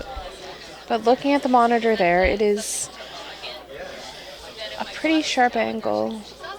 I don't know. What do you think, Denise? I think this is a very makeable double. Especially if you're Marianne Arsenault. Especially if you're Marianne Arsenault. Update. Bum, bum, bum. On sheet B, it looks like Julie McAvoy got 1 in the 5th end. So the score right now is Mary McKetton Driscoll at... Is that what that looks like to you? Isn't that not... No, it's not at all. Now, I can't read the score. Why don't you talk about it? Julie McAvoy scored 2, a big 2, in the 5th end. The score is now 5 for McKetton Driscoll to McAvoy's 4. That's a closer game. It is a closer game, and a difference of 1, so at least, I was close. The number 1 was definitely involved there. It Marianne was. made her hit and roll, but did not complete the double. I don't hate the way this ended up for her, because, like we've been talking about, the blue rock is above and has control over the yellow rock. And so I don't think that Marianne would be too terribly disappointed with the result. I mean, of course, if the double was the call, that would be what she wanted to make, but she's not in any trouble here. And Kim Kelly's going to have a heck of a job getting that blue rock out of there. She's just trying to pick it, I would expect. Yep, and that's going to mean that she's going to have a hard time hanging onto her shooter. This is one of those times where you could throw a little bit more weight and just get a touch of the rock. But not so much weight that your sweepers aren't able to contribute to what's going on. No, because you can see here Julia Coulter trying to make it curl a little more to get a piece. Gets a little piece. Rolls over their yellow at the back, and I think we might see Marianne try and blank. What do you think? Absolutely. Absolutely.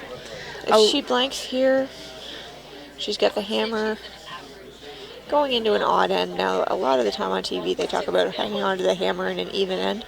But at this sort of midpoint in the game, if you can hang onto the hammer for any amount of time, I think that would be, favorable. Like, she's not going to want to score 1 point with the hammer. Over on sheet D, the other featured game, there are a lot of rocks in play. Oh, that is a polka dot door over there, my friend. I am counting 9 rocks in the house. Hazards. All right, Marianne's rock is moving. Jen Baxter's really working on it. Emma Logan is prepared for the roll out. And it's going to stick around. It is going to stick around. It did get a roll, but just not quite enough. That can't be the result they wanted, but Marianne Arsenault goes up to 3. No.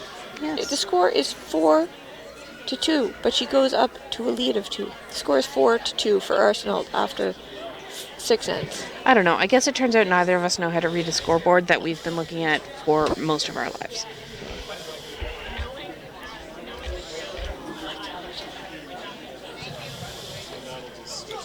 Couple little team meetings here. Pretty much every sheet is in between ends right now. Looks like there has been a score over on D, but I'm not sure what it is yet. And when it's up, Denise will tell you, because she seems to know how to read. Well, in this very moment,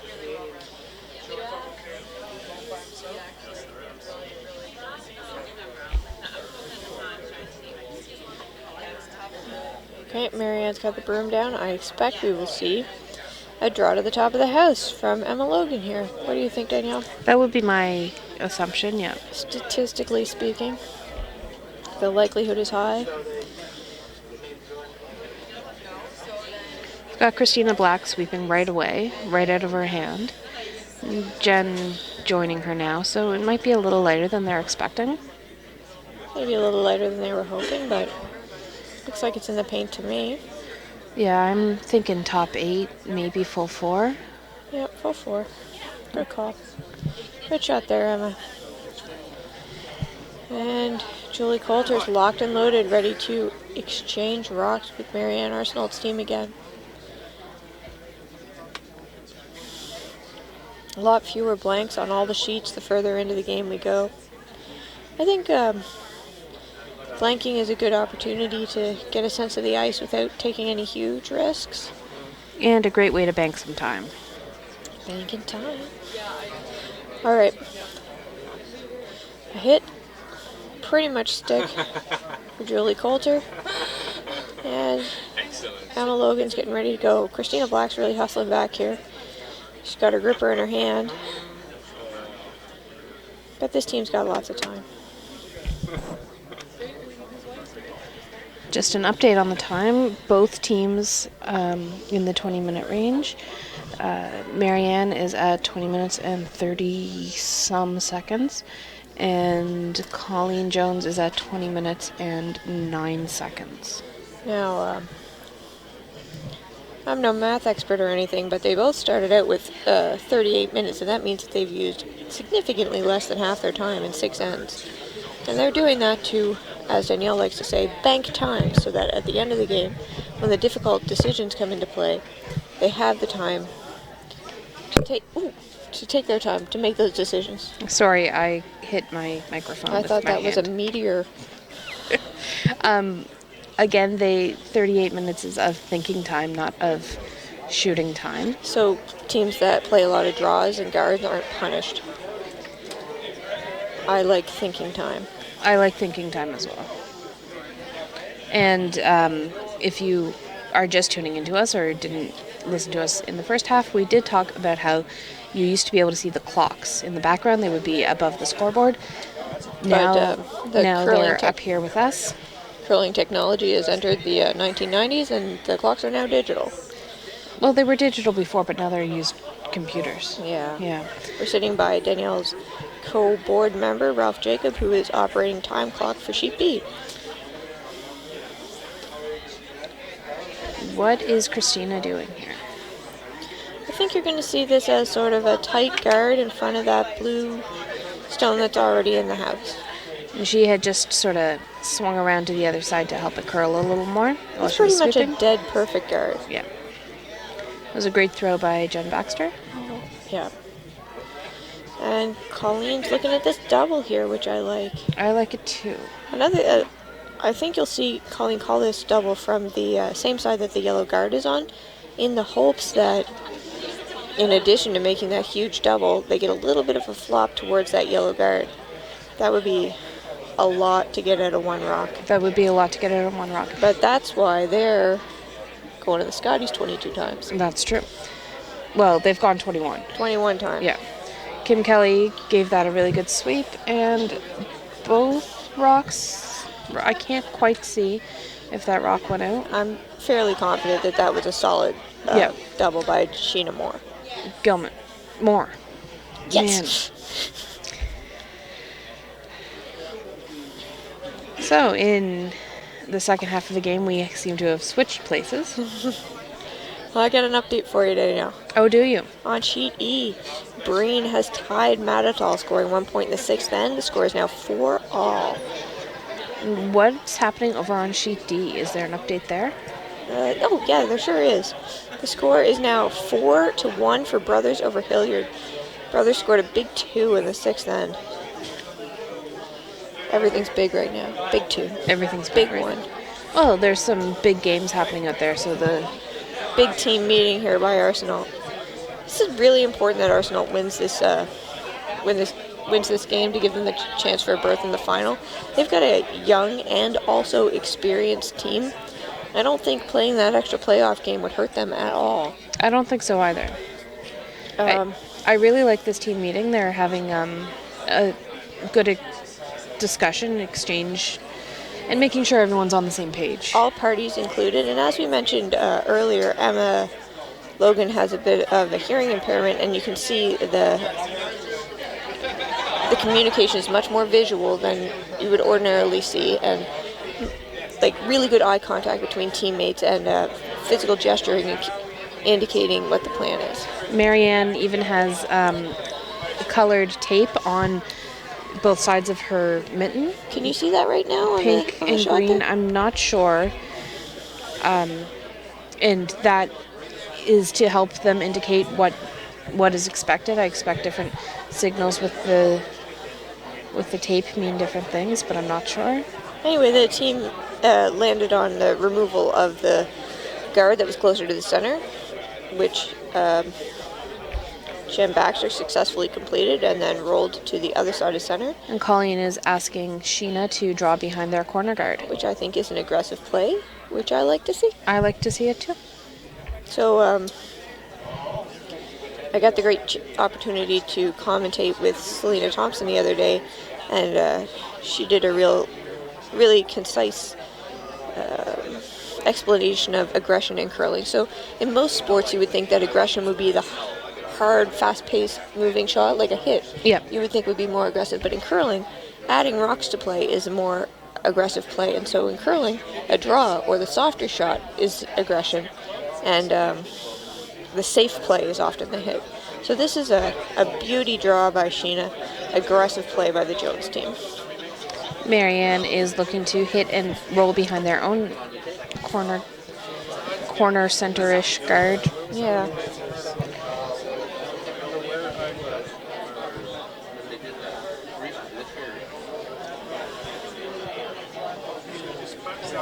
I think Sheena might have hoped that rock would have finished up just a little bit more so that Christina wouldn't have a look at it, but I think that it is not a super easy look. From where we are, No. it's pretty open, but yeah, but we're like again, 30 degrees to the good here, and Christina Black does rub on that front yellow guard.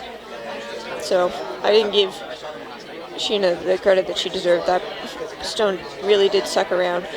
So now Kim and Colleen are discussing whether they'll be coming around the blue guard or throwing up another yellow guard. Colleen checking in with her front end before she goes down to commit to a shot. again, we're sitting behind sheet B, looking on an angle to sheet C.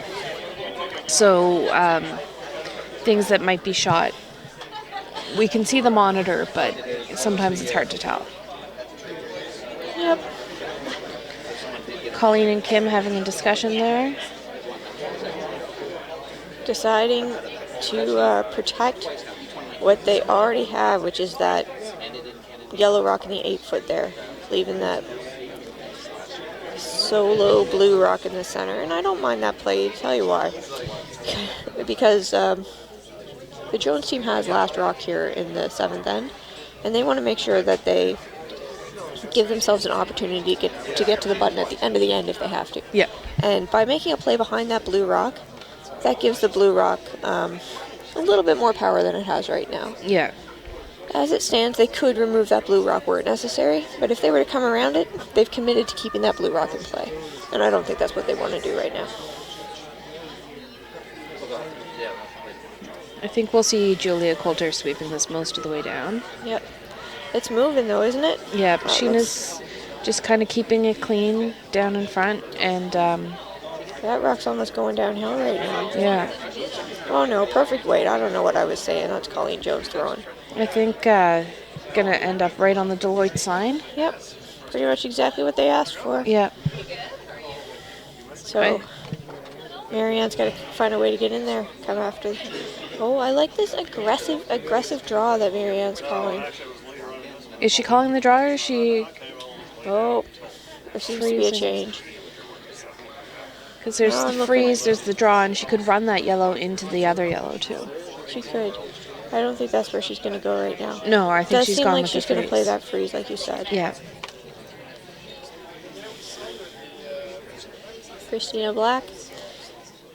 Solid, consistent delivery.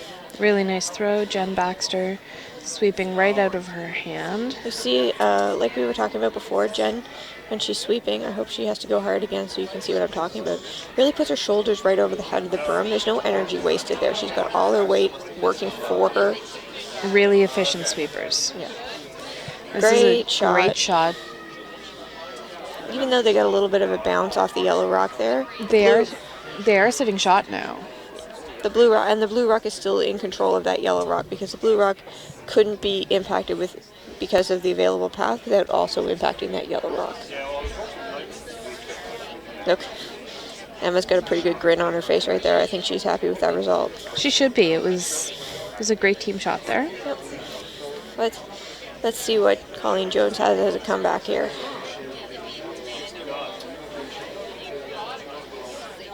We mentioned earlier Colleen Jones is throwing with a flat broom now instead of the stabilizer that we used to see, which I think is interesting. Not like... It's just interesting. Oh. That can't have been the plan. Colleen Jones has run her own yellow back into her own yellow, separating the blue and yellow stones. The blue is slightly less protected from behind, but yellow sits 2 in the... No, just the one. Oh, so I'm sorry. Yellow sits 2nd, biting the 12-foot. Quite a ways from center. And that blue rock seems... There might be a hole there, but it seems fairly protected. Yep. Let's see what Marianne and Christina think about its protected status. This looks like the ice for a tap to me. What do you think? Either a tap or it's not been moving too much. That might just be a draw behind. But they're not making any attempt to protect that blue rock that's on the other shot side right now. No.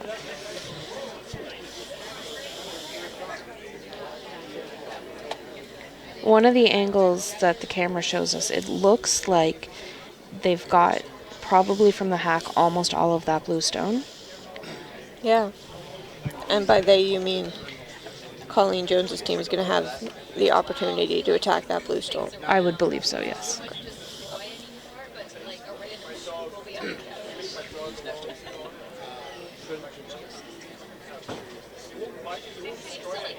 One of us is breathing like Darth Vader. I assume it's me. Okay, that might be a little better. Now I'm really worried to breathe. No, it's me. Okay.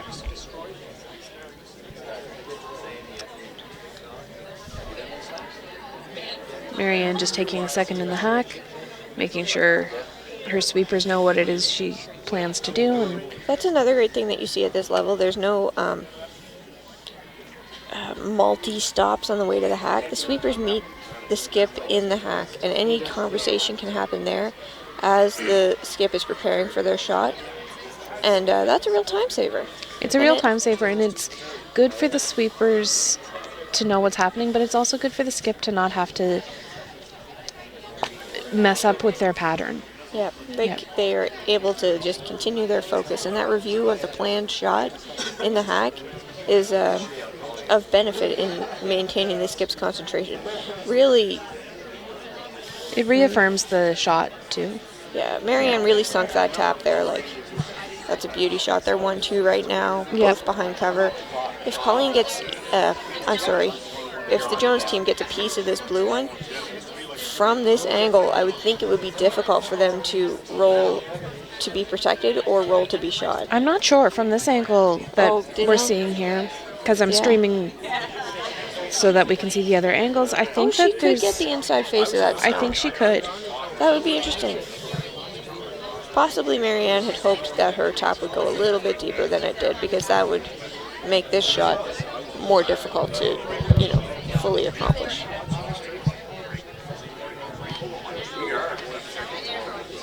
We're going to have an update here in a second on B, McKetton Driscoll and McAvoy. We'll let you know when we know. What we know when we know it. I will try not to mess up the score this time for my friend Laurie, who's watching at home. Oh, hi, Laurie. And Dana. I assume he's still watching.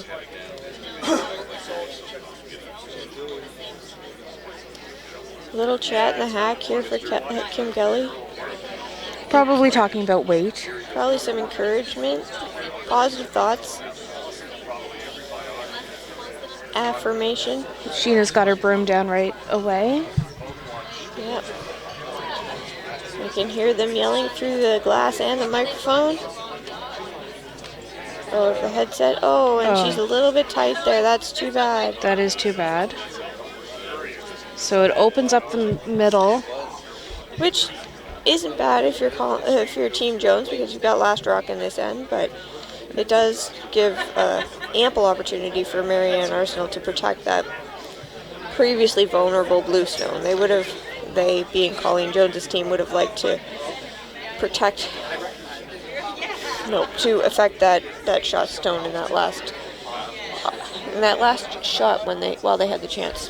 Okay. So over here on sheet B, McKetton Driscoll got 1 in the 6th end. So the score is 6-4. McKetton Driscoll over McAvoy. Good job. There are at least 3, possibly 4 handfuls of people out in the stands in the ice shed, which is nice to see. They're all bundled up, which is important when you're sitting out on the ice. Remember, if you decide to come on down to Dartmouth Curling Club, which is located at 35 Canal Street in pretty nice Dartmouth, Nova Scotia. It keeps getting worse for you. That's like a meme for Dartmouth. Okay. Dartmouth, it's pretty nice. Did you think I was just hating on Dartmouth? Yes, I'm not lived hating. here your whole life. Okay, It's pretty nice. I'm changing the subject. Over on sheet E, all right. Matatall got 1 over Breen, so the score right now is 5-4 Matatall to Breen after 7 ends. And on sheet D, in the brothers Hilliard game, Hilliard has scored 1 in the 7th end. The score is 4-2 for brothers after 7 ends. And I think this time we got them all right. I'm pretty sure. I wanted to say, though, like, if you come down to the Dartmouth Curling Club and want to sit in the stands out in the ice shed, you should bring a hat or a toque, perhaps. We can see some people with blankets, some sitting on blankets and some under blankets. A reminder also not to walk on the ice. There is a walkway to get onto the bleachers. You're going to have to go past a couple dudes, but it's worth it to not bite it out there. All right, Colleen Jones has another opportunity to strike that blue stone that's shot. So Kim Kelly is throwing. It's a nice release, but it's Kim Kelly, so I'm not shocked. Sheena on it. Now Switching out with Julia. They want it to come up. I think it's through the hole. I think it's really good. Oh it's my really dear. Good. What that was a great shot by shot. Kim Kelly. But again, it's Kim Kelly. I'm not shocked. They may have rolled a little bit too far, yeah, but they did avoid the steal of 2. I think that we're going to see 1 point to the blue. I think so. We'll wait till they post to confirm, Yeah. but I'm pretty sure that's what's happening here. What an amazing shot by the Jones team there, and everybody contributed to that. Everybody had a hand in that result. Yeah. So. And it just reminds you that sweeping is really important. Yep. You can't do it alone. Both teams right now having a little huddle. Marianne's team up at the hog line and Colleen's team down by the back line.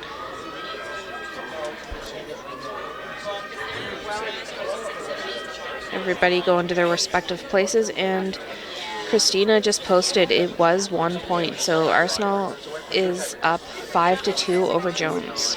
Let's remind the viewers and listeners of the what's at stake here, Danielle. Well, right now Colleen Jones going into this game was sitting at 6-0, and Arsenault was sitting at 5-1. And that makes them first and second in the standings. If Colleen Jones were to come out on top here, she would get a berth in the finals on Sunday. And if Marianne comes out on top, there will be a playoff game tomorrow to determine who will have that first place berth in the finals. My headphones are falling off.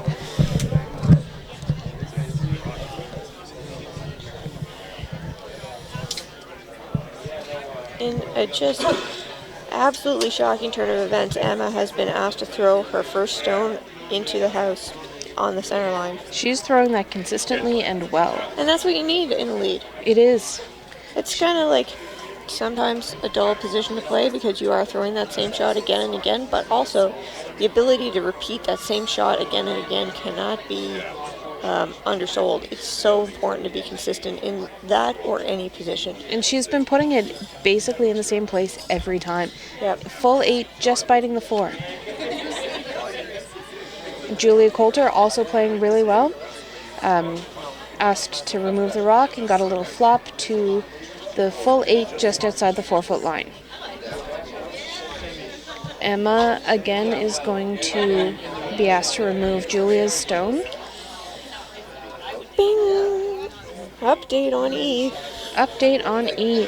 Matatal. Do you want to do it? No, you go ahead. Okay, Matatal got 1 in the 7th. So the score for Matatal is 5-4 over Teresa Breen. That's a very close game. That is a very close game. And very low scoring game over there. Interesting to watch. Well-matched teams. Emma threw a nice hit there, rolled to about the tee line, just biting the 12. I did not see what Colleen called, but I expect it is back in the house. I'm sorry, cannot confirm. Well, we'll see what happens. Kim and Sheena both sweeping, though. Yep. I think you're going to see a guard here around the D and the Deloitte sign. Considering where she's indicating now. Yeah, I have a lot more information than you had when you were guessing, though. Both the stone and where Colleen Jones is standing. Yeah, that is true. So there's a high corner guard by the Jones team. Just maybe Arsenault electing to ignore it and perhaps throw a center guard of her own. This is the time to, Jones is going to have to start scoring some points. Some multiples here to stay in it.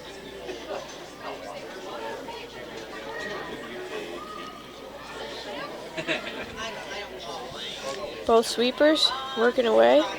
Great communication. Emma checking in with Marianne the whole way down. getting it to be full 12. Full 12. Just off the center line.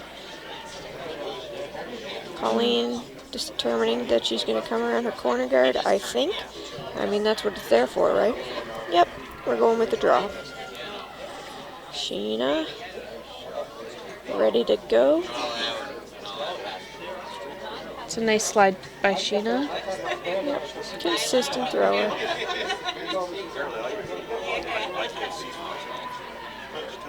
The sweepers are indicating it might be a little bit hot. They're keeping a broom down though.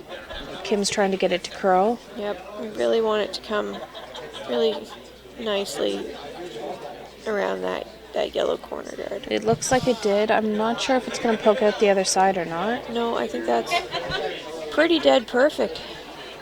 I think it overcurled a little bit, but that it's going to work out for them. And I think that Marianne thinks that too, because she's up there preparing to remove that corner guard. And Christina... No, this one's Jen. Oh, that's Jen.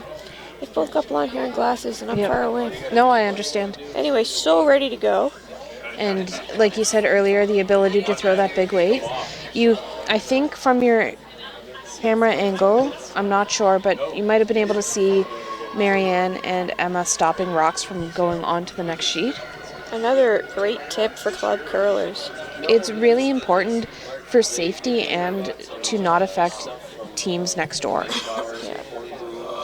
And if you're playing at one of those clubs who has the boards, it keeps stones from bouncing back and impacting your sheet as well. Yeah. So that is sort of the job of the sweepers. Sometimes you'll see sweepers stopping at the hog line to watch what's happening. And you want to know, like, it's your team. You're invested in what's happening. But to be truly invested... Oh, push, push. Oh, good scrub, girls. You made it. Great sweep there by Julia and Kim, getting Sheena's guard just over the hog line. That is... could only be described as a long guard, I think, Danielle. I think that if you tried to describe it any other way, you'd be wrong, so yes. All right, Marianne can see, or Marianne's checking to see if her team can see a little piece of this yellow rock that guard was intended to protect. Asking for a big weight here, judging by the hand gestures. which, as we mentioned previously, are prevalent on this team. Christina Black also able to throw that big weight. Consistent delivery. You wouldn't be able, if you took a photo of Christina Black and her delivery, you wouldn't be able to tell how hard she threw the rock, because that's how consistent her delivery is from shot to shot. Which is really nice to see. Yeah. It's a great shot by Christina, bumping her own blue out, but the shooter sticks around. And I think in a safer place now. Yep, and it's got a bigger piece of the 12-foot there. Yeah. Yep. Kim's got the broom down for Colleen. We're going to come around. That could only be described as a long corner guard. I'd expect to see this full 8-foot. I don't know what angle you can see right now, or if you at home know where this long corner guard is. Oh, no, you can. But it is just over the hog line. Like, half a foot less, and it would be not in play right now. But it is over the hog line. Due to the great sweeping. Concentrated efforts of Julia and Kim. And that is a hard guard to throw. Okay, Colleen's rock is in motion and released. Julia's got her broom down. Sheena's going to help her a little bit. So they must be a little bit concerned about the weight here if they've got two sweepers involved. Julia's on the inside, so they're trying to keep it straight. A little bit of that snowplow motion. Kim's involved come out now too. We'd really like to see this get a piece of the paint, but it's not going to. Just on the E in Deloitte, the first E in Deloitte. Yep. On the 4-foot line there, so... that's not a completely wasted rock. It's going to be tappable in the future. They will have to get by their very long guard to tap it. But they can also hit either of these blue stones in play and roll behind. I think it would be difficult to roll behind with that center blue stone. And, do you? I think that if you just threw sort of hack weight. Yeah. And that might be why Marianne's playing sort of a deep draw here, so that the effectiveness of hitting and rolling on that center blue stone is reduced. There's Jen Baxter working away. Emma's helping out. Now. Great communication between those two sweepers and with their skipper. You can see on Jen's jacket there, she's got a little device, which is Bluetooth, that allows her to communicate more easily while sweeping with Emma Logan. Is that what that is? Yeah, because Emma's got a cochlear implant, and so the hand gestures aren't as effective while you're sweeping, because you got to hold on to the broom. Yeah. So one player on their team has a Bluetooth device that they're able to speak into, and Emma is best able to hear while they're sweeping. That's really interesting. Yeah. I got to sit by Carol the other day, Carol McLean, who's one of the coaches of that team, and so you always learn interesting things when you're sitting with Carol. Yeah. That's it's great that technology is around to allow things like that to happen. Yeah. Really awesome. Oh, here comes Colleen. It's discussion time, which means it's time for us to look for updates. I'm looking for a 7 here on well, they're still in the 7 Ketton, now. Driscoll, and McAvoy, but like Danielle said, they're still in the 7th end. Again, lots of rocks in play, which seems to be McKetton Driscoll's way. Milieu. Yes, but I couldn't remember the word. Say it again. Milieu. No, I think it's the wrong word, but... Well, let me know if it is or isn't. It was fun to say. And over on Brothers' sheet, there are lots of rocks in play too. Yep. Lots of yelling from both our neighbors, again, being rowdy. Great shot there thrown by Erin Carmody. That's communication, Danielle. It is communication, but it's also rowdy neighbors. It's rowdy. Yeah. All right, Colleen's making sure there's no debris on that rock. And I think we're going to see at least an attempt at a single, possibly a double here. But this could be that hit and roll you were talking about, Danielle. It could be. It's not a lot of ice, but... I'm finding they're running a little bit straighter here than we usually see with the... NSCC stones, or NSCA, I guess, because NSCC is the community college. Julia trying to get it to come up, and it does. It does. It rolls a little bit too far. That yellow rock's going to be 3rd. blue Yeah. are 1 and 2. So Arsenault sitting 1-2 with a yellow rock biting at the top of the 12 in front of a blue rock. So that is a bit of a threat. Marianne's ignoring it though. Looks like they're going to try to Try to draw behind approximately something. replace the rock that was just removed. Is that what they're doing, or are they looking to come behind? We'll see. We'll see. Approximately replacing that is not a bad shot. No. No, it would be something we haven't talked about is sort of a pro miss or a risk versus reward shot. This is not a risk versus reward shot, but it might be a pro miss shot. You're right, this is something we haven't talked about. So for Marianne with this shot, no, this is a great time to talk about it. What are the possibilities here? We assume that she's drawing near the blue rock that's at the top 12 foot there. So the perfect shot would probably be pretty much even with that blue rock. If she were a little bit light, that wouldn't be the end of the world. If she were to be A little bit heavy. or like if she were to throw it, and this isn't going to happen because it's Marianne Arsenault, but it could happen to a normal person. If she were to throw it back 4 here, that could be disastrous because the other team could freeze right down to it. They could just follow it right down. So in this case, the pro miss is going to be lighter than the ideal shot. So when they say the pro miss, it means the good or the professional miss. I think this is coming right behind. I think it is too. I don't think it's disastrous though. I think that it might have been what the call was. No, this is like real good. Yeah. It's covered by that front one. Just biting the top 4. Very aggressive, like we were talking about. Yeah. This isn't the miss that I was talking about. Oh, at you all. were talking about further back in the 4. Like way like in the back 8 foot. Back kind of 4, thing. back 8. Yeah, that would have been not what you would want to see. No. We do now have an update on sheet B for the 7th end. McAvoy got 1 in the 7th. So the score now is McKetton Driscoll 6, McAvoy 5. Yeah, you said all the right numbers. Well, I was checking because you were In the right order. I'm Alright, I'm just teasing her, guys. I know it sounds like I was being mean, but that's not how we roll. no, we're all smiles here. I think there's a straight back double here for Kim Kelly. Maybe a little bit of a roll behind that yellow corner guard that Danielle likes so much. There's a great shot over on D by Jill Brothers. A double peel that rolled to be a guard. Can we just take 15 seconds here to talk about Jill Brothers' team? Their hair always looks nicer, while they're competing in an athletic event, than my hair has ever looked in my entire life. I know. Mine too. I'm not saying I know because I don't think your hair looks nice. I'm just saying But I know just, because... how are they that person? And there's that great roll by Kim Kelly. How are they that good at doing their hair and that good curlers? Well, to be fair, Jill Brothers is a Very talented hair. person. Yeah. She's a hair artist. How you holding up? You're good? You're good? Yeah. So, Marianne Jones is sitting second here. Marianne is... is shot. Marianne and Christina are having a conversation, and down at the other end, I don't think you can see, but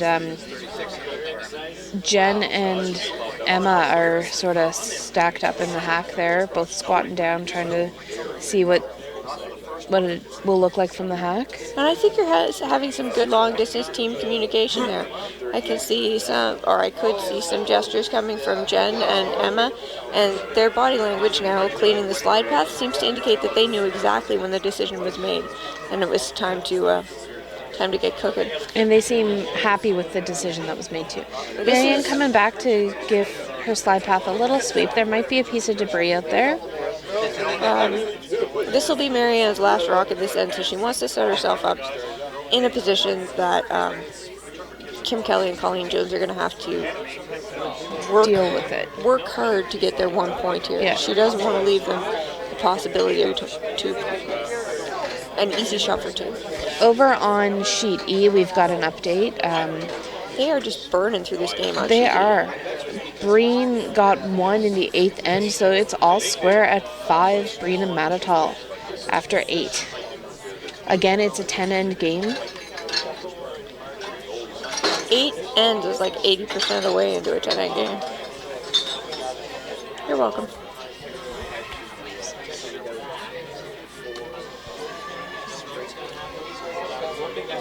Looking for a guard here. They protect their interests in that blue rock that's biting a piece of the forefoot and force Kim Kelly to make a difficult to navigate draw to the forefoot here for their 1 point in the force.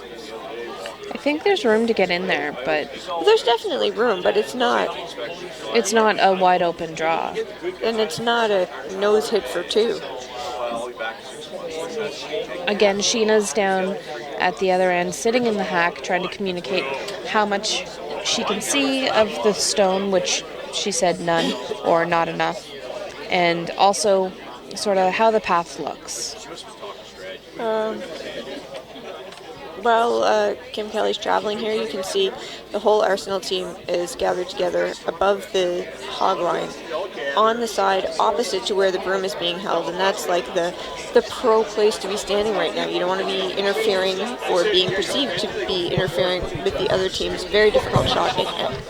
Christina Black is still in the house or able to take the house. She's not currently standing And in she's the the house. player though. who's in control of the house. So if there were any sweeping to be done, one player could do it, and that one player would be Christina Black in this instance. But she has yielded the house to Team Jones, and she's standing well out of their way. So that, again, is an etiquette thing. There's Kim Kelly's rock coming in. Julia's working on it, trying to get it to come over. You might be able to see Trying get it come Christina over. now And jumping in. She's got a heck of a shot there. It's a great shot by Kim for 1, I think. A great 1 yellow there, and they gave themselves a chance for 2. Didn't quite work out, but it's nice to see them, Yeah, scare it a little bit. yeah. All right. And no further updates at this time. There is an update to be had in the Brothers Hilliard game, but the score hasn't been posted yet. That's why it took them a month to get the name all picked out. And then every week we'd come in, we'd see our report, whatever it is, and say, so what's your grandkid's name? Oh, yeah, next week. What's his kid's name? They're like a month before the two-timer. Well, they had it all picked out. The one mother and the grandmother was like, no, not me.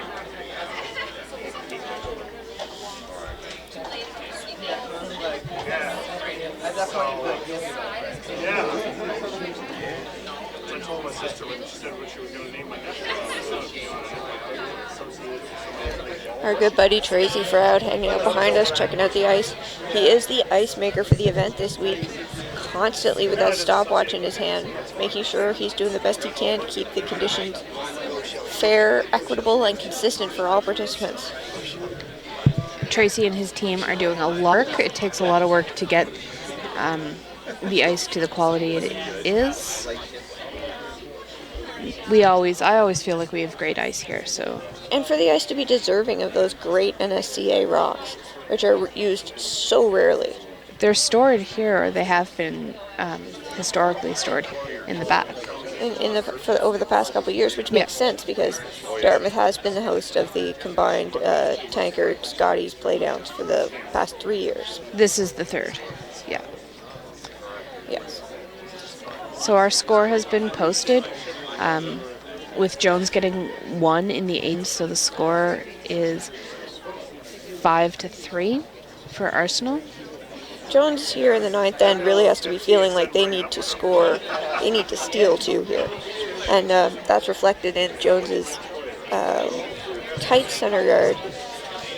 And Arsenault, conversely, it's got to be interested in keeping Jones from scoring and perhaps scoring themselves. So asking Emma to draw in sort of back 4. And that's probably a little bit deeper than they would have considered ideal, and you'll see Colleen Jones try and get Julia to come right down on top of that one. Both leads. Both teams playing really well tonight. Lots of good games out there.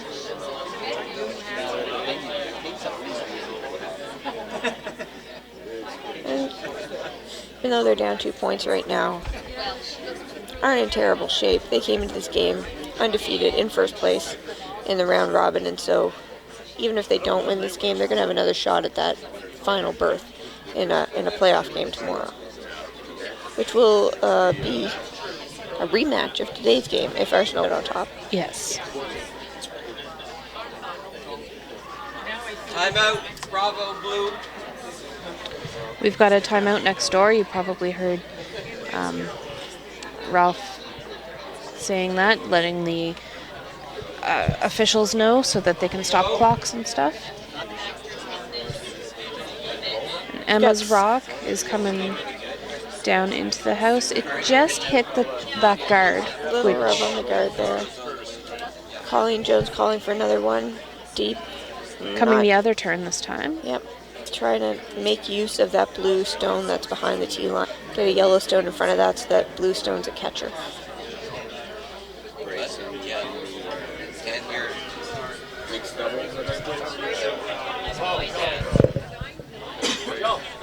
probably won. There's no way to sniper.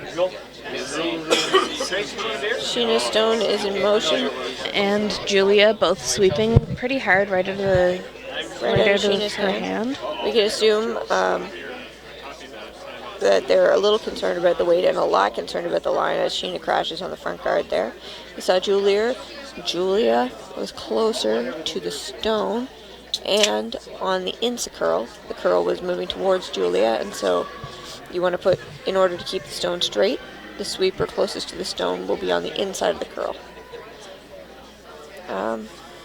It'll be interesting to see what Marianne does here. I wouldn't be surprised to see her make an aggressive play and pop another blue stone in there, maybe top 4, top 8. I think she's also considering removing some of the front. Yeah, that's definitely a play she could make. And with her 2-point lead and hammer here in the 9th, It is what she's she must. There's still the possibility of a blank here, which there is because there's only one stone in counting in the house. Oh, crazy amount of. well, not anymore. No, Yeah. they're. Oh no, the yellow one hung on in the back, but the amount of weight that Dexter can get is just incredible. And just like we said about Christina Black, Jen Baxter, if you took a photo of her mid-slide, you wouldn't be able to tell if she threw a high guard or peel. Her delivery is just so solid and consistent. And that's great. It helps the skip. When you're assistant, it just helps everything. Here Sheena's got a rock on the go here. Also a very consistent thrower. Kim Kelly, Kim Kelly. sweeping it pretty hard there. Enthusiastically, Julia remaining involved, cleaning it all the way down. There goes Kim, trying to get it to move. And there's a nice tight Sheena. Cleaning it, trying to prevent a pick. Another great thing about cleaning is even though you're not pushing real hard on the broom, you're in a position where if you immediately needed to start sweeping hard, You're right there and able to do it. the extra step, there's no dive into it. You're already in the position to exert yourself. Jen again throwing a hard one. Be a high, hard one. That's what I was trying to say, but I couldn't make it I happen. knew what you were doing. Oh, double peel. All those rocks still had holes when they stopped moving. And you could see, I think, both Emma and Marianne again stopping rocks from going into the next sheet. Exactly. They're very conscientious and responsible for their own play. Very different looking setup in this end than even 2 stones ago. Colleen Jones throwing a draw to the junked up side of the ice there. And when we say junked up, there are 3 stones. But it's way junkier than the 0 stones on the other side. That's right. Yep. Julia was on that pretty hard at the beginning, but they seem to be happily cleaning it right now. It's going to end up about halfway, I think. There is a pretty perfect center guard thrown by Colleen Jones. An appeal called immediately by Marianne Arsenault. So Christina Black is going to be asked to remove the stone.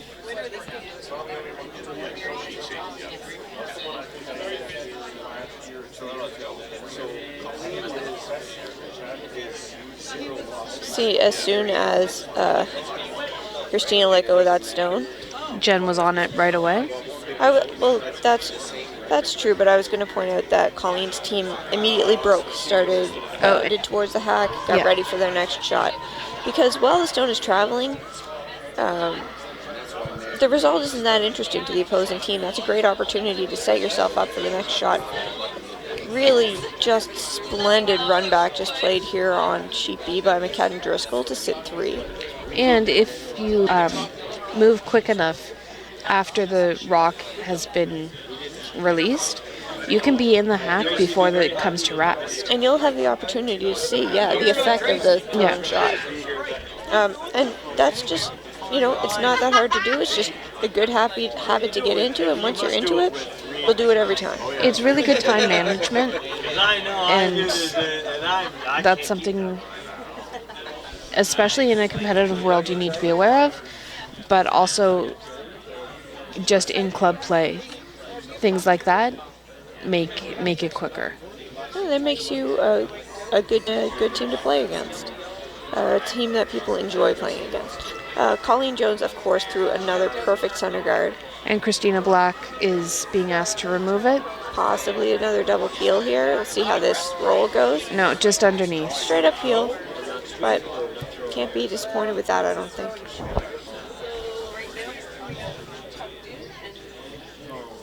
Well, the good news is that particular group of the he can easily play lead if he needs to.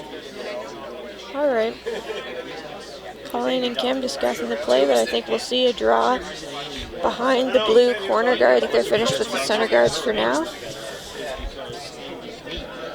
As you can hear behind us, there's a lot of enthusiastic and interested parties here down at the Dartmouth Curling Club at 35 Canal Street in Dartmouth, Nova Scotia. It's pretty nice. You could come on down and check out some live action yourself. We'll be here all night. A reminder, if you are coming down for the 9 o'clock or 2 o'clock draws tomorrow, you cannot park in the market parking lot. The weekend market is open. It will be available for parking at the 7 o'clock draw. The market parking lot being formerly Value Village, and for the super old school among us, the liquor store parking lot. So can't park there tomorrow. Directly across the street from the rink, but there is some street parking, and I believe the Moffat's parking lot. And of course you could park in the Dartmouth Curling Club parking lot, which nobody ever parks in. It's behind the shed. Yeah, between the club and Octorona Street. All right.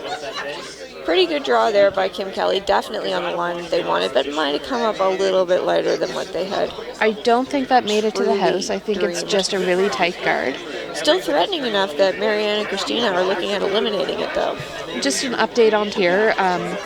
Marianne's team is at 9 minutes and 45 seconds. Their clock is currently running. And Colleen Jones's team is at 9 minutes and 1 second. In order for them to use up the rest of that time, what kind of thing do you think would have to happen out there? A dance party. A dance party? Yeah. Both teams should finish well within their time frames now. They were effectively made use of their time early in the game and continue to be moving along, making quick decisions, and as Danielle and I have been talking about pretty much endlessly, having teams that are effective at not wasting time. Thinking time has really been dedicated to thinking and not to just moving bodies and rocks around. Okay. Marianne's getting ready, and here we go. I know we've been talking a lot about Christina and Jen and their solid deliveries, but of course Marianne, one of the most consistent throwers in the history of Nova Scotia curling. She looks exactly the same every time. What an unfortunate result there. That is an unfortunate result. Did she... No, she didn't. I was going to ask, did she manage to that back one as well? But she sort of spun off a yellow rock and ran it back into the rings. I thought it was going to stick around, but now the blue guard and the yellow guard are pretty thoroughly covering that white stone, the yellow stone at the back of the 12 there. Not as unfortunate because I thought there were going to be 2 yellow stones dead buried I did down. too. But now there's just one. So Kim Kelly's going to try to toss another one into that lineup on the right-hand side to force Marianne to draw for 1. So a force is when a team that is in a position where they have to take 1 point to avoid giving up points, and they don't have the opportunity to take a blank. We were talking earlier about the 4-foot lines. I would almost call where the rocks are, or where the majority of these rocks are, the 8-foot line. You might hear some groaning from the crowd. There was a shot there. I did not see it, but Mary McKetton Driscoll seems to have made something happen. There were, as usual, a lot of rocks on Sheet B, and Mary McKetton Driscoll did make a pretty exciting shot there. I'm not sure what the result of that end was. Okay, Marianne and Christina establishing that Marianne will be drawing for her 1 point here. First to 9, right? As we've discussed earlier in the game, it's great for Marianne that she has the whole front of the house open there. She's got access to the button at the end of the end, and that's really what you want when you've got the hammer.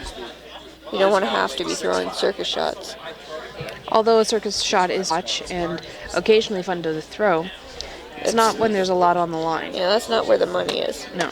In golf, we have an expression that's drive for show and putt for dough. In curling, it's hit for show and draw for dough. This is the kind of shot that I feel you want to leave your skip. Yeah. Well, I mean, ideally, as a skip, you want to be throwing it through and getting 5 or something. Well, yeah, But this is why a skip is a skip, because they can throw this cold draw when it counts. And they have another couple features, but this is a pretty important thing for a skip to be able to do. Yeah. And you'll see Marianne's going to drop that one right on the lid. Yeah. Great team shot by Arsenault. Really great shot. Ended up top 4. Yep. And they could have got that to the button if they had to, but they didn't. So we've got a score for the 9th end over on sheet E. Breen got 2, so the score right now is 7-5 Breen over Matatal. And here's your update for that McKetton Driscoll versus McAvoy shot that we were just talking about. McKetton Driscoll managed 3 there. The score is 9-5 after 8 ends. That is a big score. And in case we weren't clear about the score in our game, Marianne Arsenault has just gone up 6-3 after 9 ends. So Colleen Jones is going to be going into the 10th end with hammer, but with a 3-point deficit. With the 5-rock rule, which means that the first 5 rocks cannot be used to remove guards. As long as the stone is outside of the house and above the tee line, they cannot be removed. A 3-point end is more likely than previously when stones could quickly be removed. It's not unheard of. It's easier to score more points. It's harder to eliminate rocks early in the. However, as we were talking about before, it has created shots like the tick, or it has made them more popular.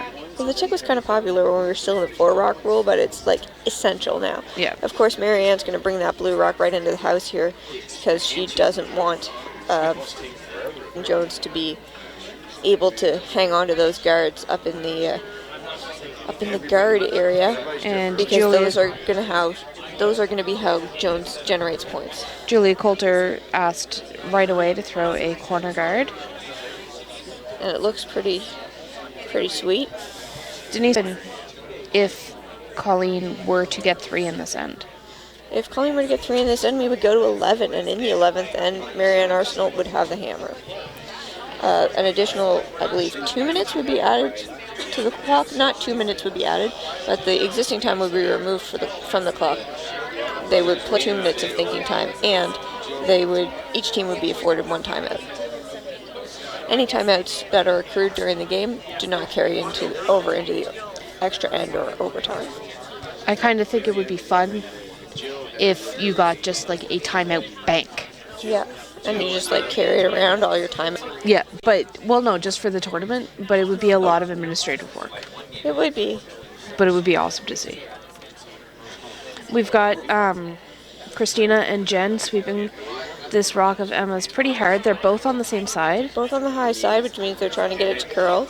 And it came up almost to the center. I think, Colleen's having a look back at the glass here. I don't know what she was checking for, but she's about to have a little convention with the rest of her team. She might have been looking at the time. Again, the time clocks are at the glass end instead of at the board end. I tell you right now, Colleen, you got lots of time. No need to worry.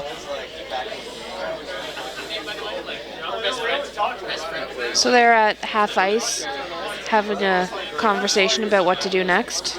The only thing about really like grinding to a halt, even though they have a lot of time left, is like your body does get cold. It is an ice shed, and keeping consistent pace throughout the game is, it's still a sport. You want your body to be limber and warm for both throwing and sweeping. But they made their decision pretty quick there. We've got some handshakes over on sheet D.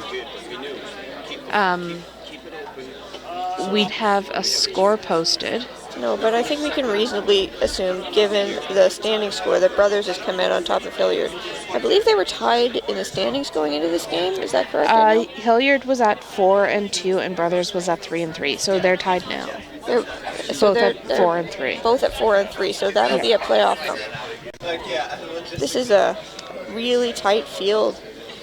That's what you want to see. That's what you want to see. Good curling. I mean, unless you're a fan of one particular team, but what I want to see is lots of good, tight games and interesting curling, because we really want to have the best possible team.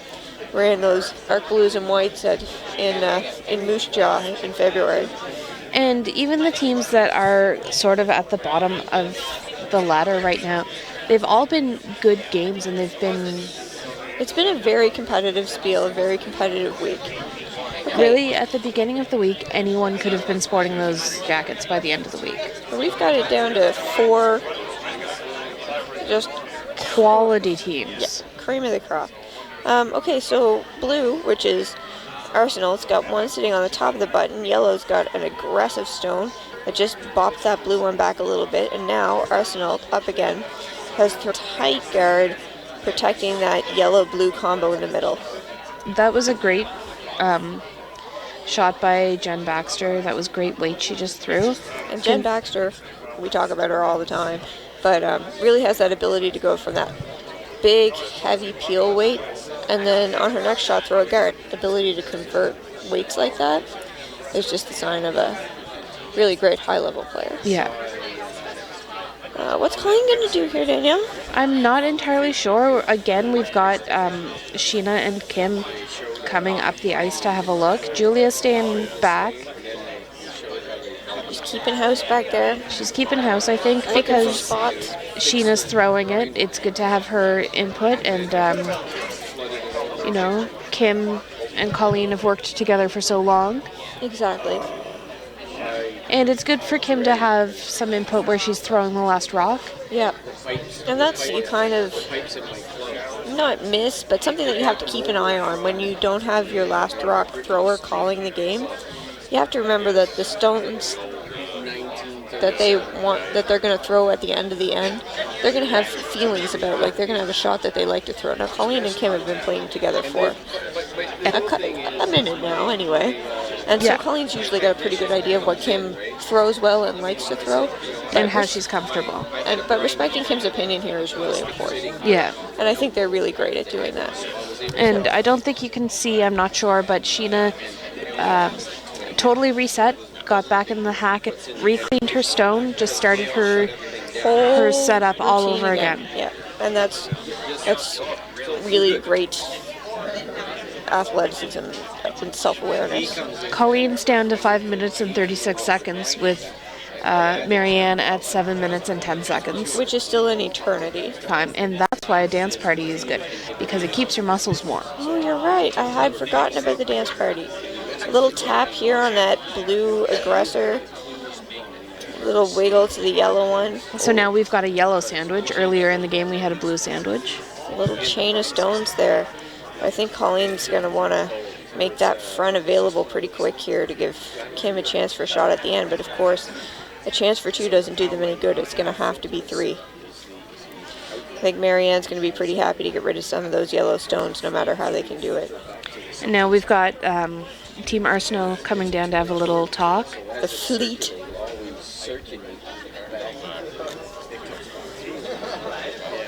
Do we have this update on... well, we're going to do it anyway. On E, the score is 7-5 for Breen over Matatal. Danielle did give you that update before, but I just saw 9 up there and got excited. On D, we don't in the last end, but we are going on the assumption that Brothers came out victorious. Tying Brothers and Hilliard in the standings. So those 2 teams will be tied for 3rd place. And we're being told that Brothers got 1. So Hilliard shook with the score being 2 after 9 ends. And those 2 teams will be in a playoff tomorrow. I don't know what time. But I bet 2 o'clock would be a good guess. I'm not sure, but I know that it's in that binder right next to you. Oh, look. Our buddy Tracy Frad's behind us, keeping us up to date.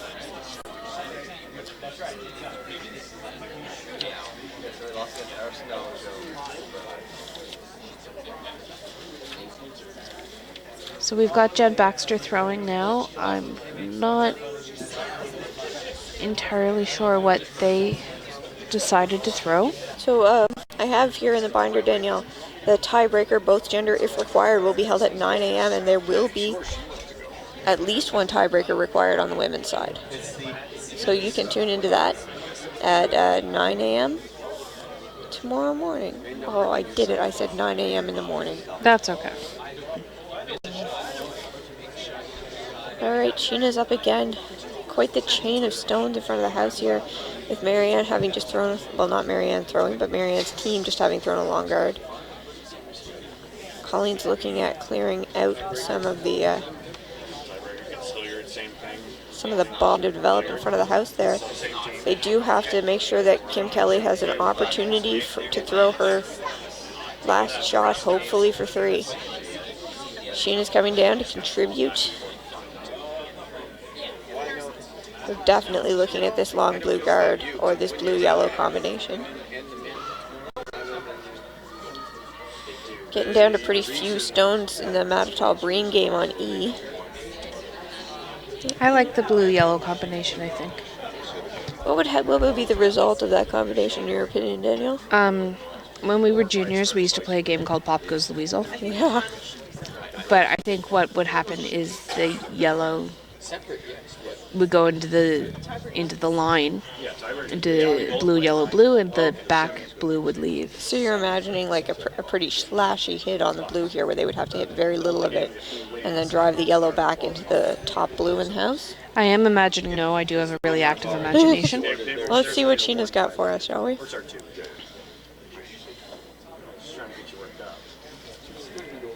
Doesn't take much to get you going. We've got Kim with the broom down, Yep. trying to straighten it out. Pretty okay with what's happening here. Leah? Oh, look at that. Oh, I would live with that. I would live with that too. The lineup is not as straight as it was before. But with those 2 yellows in the house, that's like that's a kitchen party, and that blue at the back is really controlled by that second, or by the yellow rock. By the yellow rock. That's a kitchen party? It's a kitchen party. that yellow rock that's sitting on top of the blue one in the 4-foot, that yellow rock has complete control over the blue one, but the blue rock that's in the 8-foot, although it's a little bit above the yellow rock, doesn't have complete control over the yellow rock that's in the 4-foot. So I wouldn't cry if I was Colleen Jones right now. Marianne tightening up the ice here. What do you expect to see here, Danielle? Maybe a guard? Maybe they'll come in? Everybody's love. What? Alright, that looks like Looks like a draw to me too. Jen Baxter has got her broom down, trying to keep it straight. I think we're going to see a high guard here. Marianne does have the opportunity to kind of chunk it up there, keep them from having the opportunity to move too many things around in the house. I wonder if Colleen and Kim are going to start looking at these 2 yellow stones on the right here. I think so. As raise opportunities, she says, once they've already walked over there. I think there's 2 really interesting raises there. We've got handshakes in the McAvoy, McKitten Driscoll.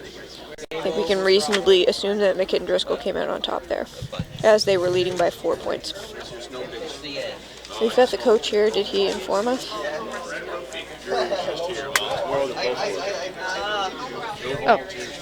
What was...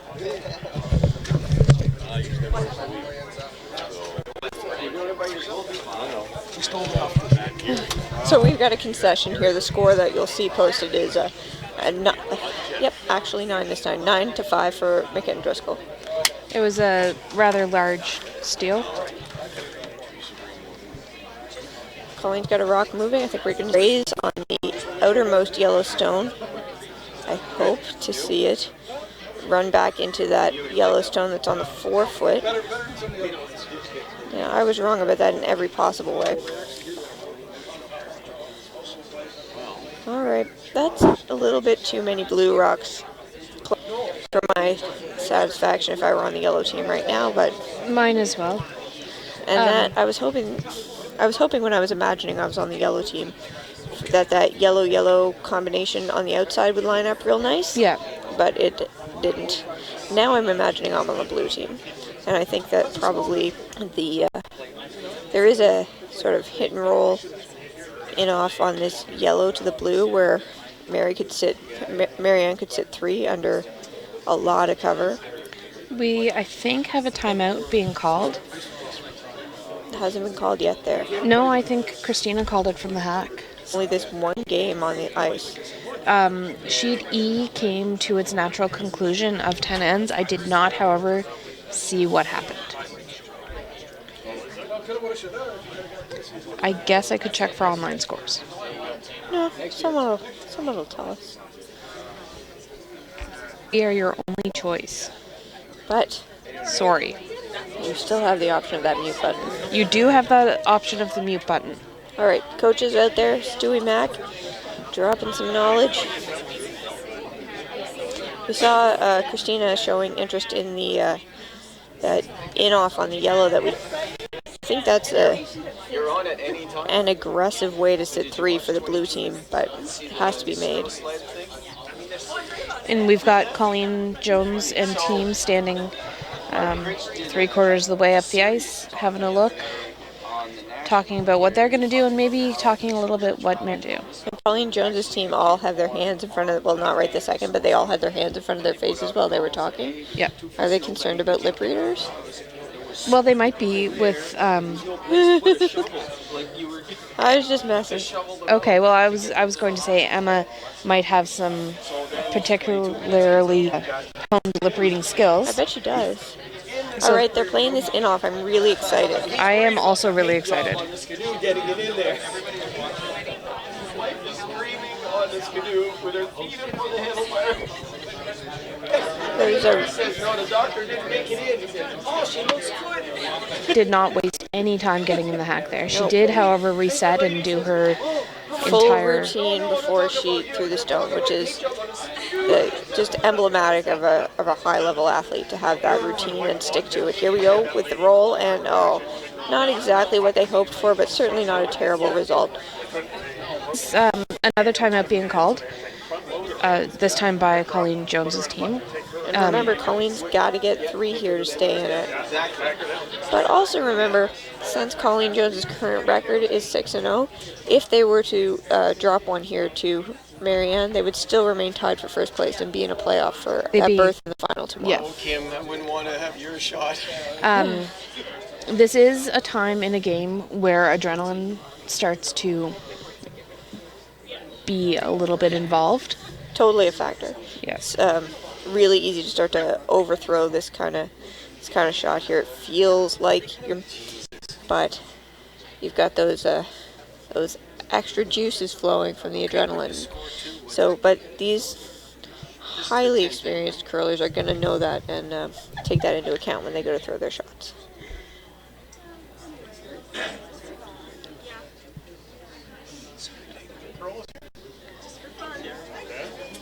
What do you think they're looking at there, Danielle? I think they're looking at what can they do with those two blues, because they can see a good portion of it there, I think. So they got to be considering how they're going to manage to shake a couple of those blues and hope to have a takeout for 3 or 4 on their last one. And not lose entirely their yellow.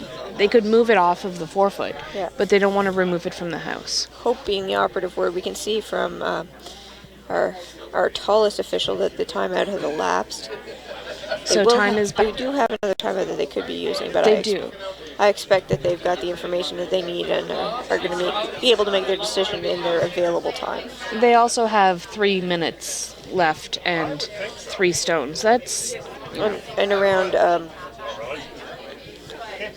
I don't know, I'm going to say 35 Scotty and them, so they might work it out on their own. Yeah.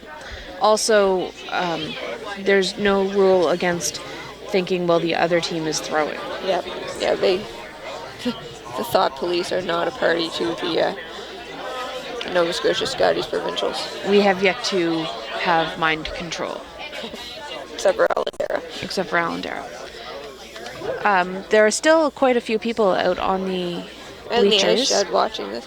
Yeah. Which is good. It's alarming when you're the only game out there and all of a sudden all the other sheets leave, and then all of a sudden everybody in their benches leaves.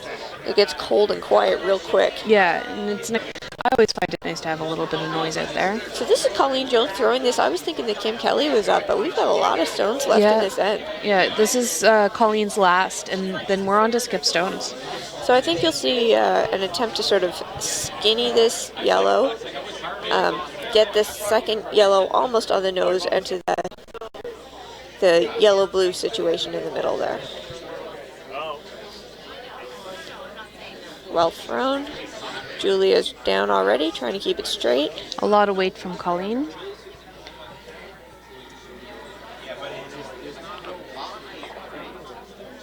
Not quite the result they were looking for, but it does change the shape. Yep, and they're still in it. They've still got rocks to work with, working towards that 3-point goal. Now let's imagine we're on the blue team. They've got to find a way to keep Jones from scoring 3 points. I feel first instinct would be to put a guard, sort of to replace the one that Kim just threw. I think like the number one thing I'd want to do right now if I was Marianne is get rid of some of those yellow stones. But you don't desperately need to get rid of them, but it would just be, if they're not there, it's score 3, that is true. Which is a lot of scores, a lot of points to have to rely on, especially like if you look at there tonight, there've been a couple multi-point ends, but only one in this game. But like even when you look at all the other, only 3 2s out there and 1 3 for the whole evening. So like 3s aren't exactly falling off the tree here. I think we're gonna see a tap on the exposed blue stone here, which is, as Selena would have said, I like it. I like it a lot. Next weekend too. Okay, call time over. 2 or 3 weekends.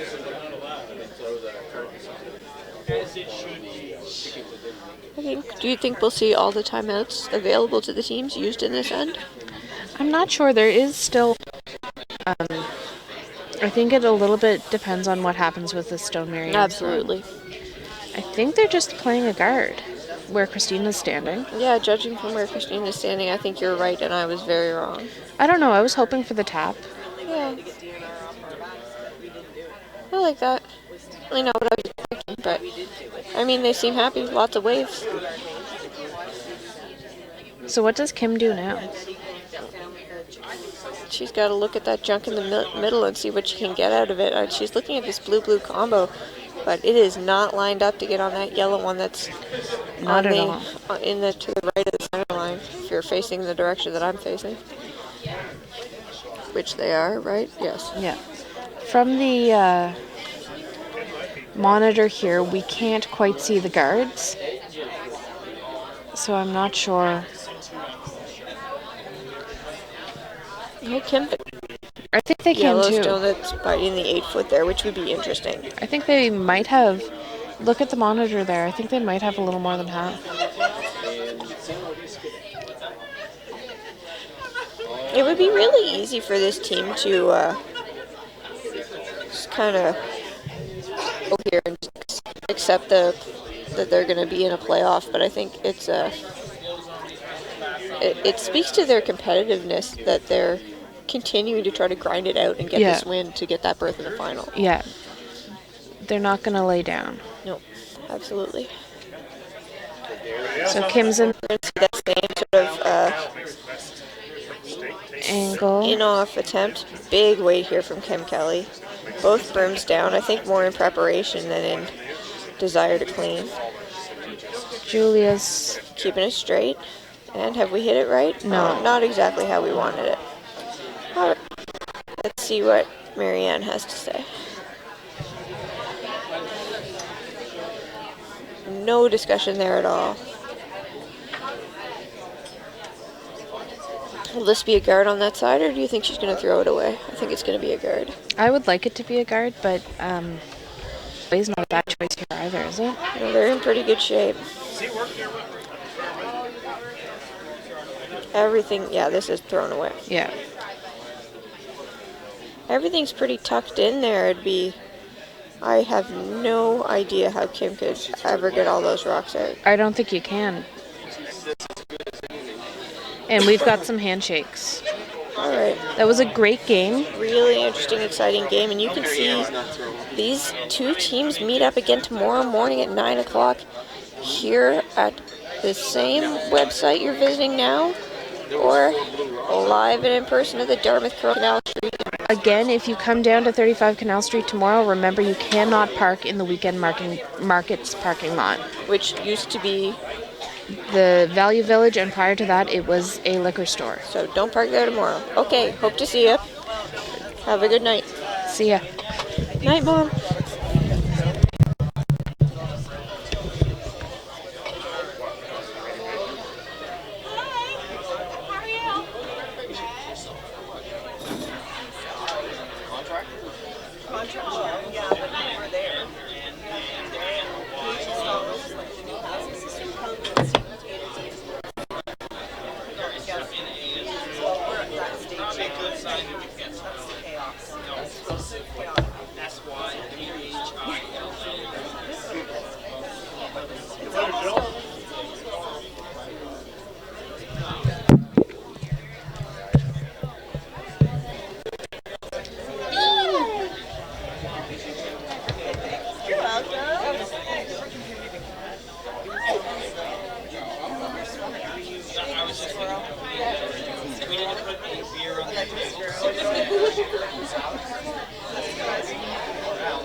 You too? What's new?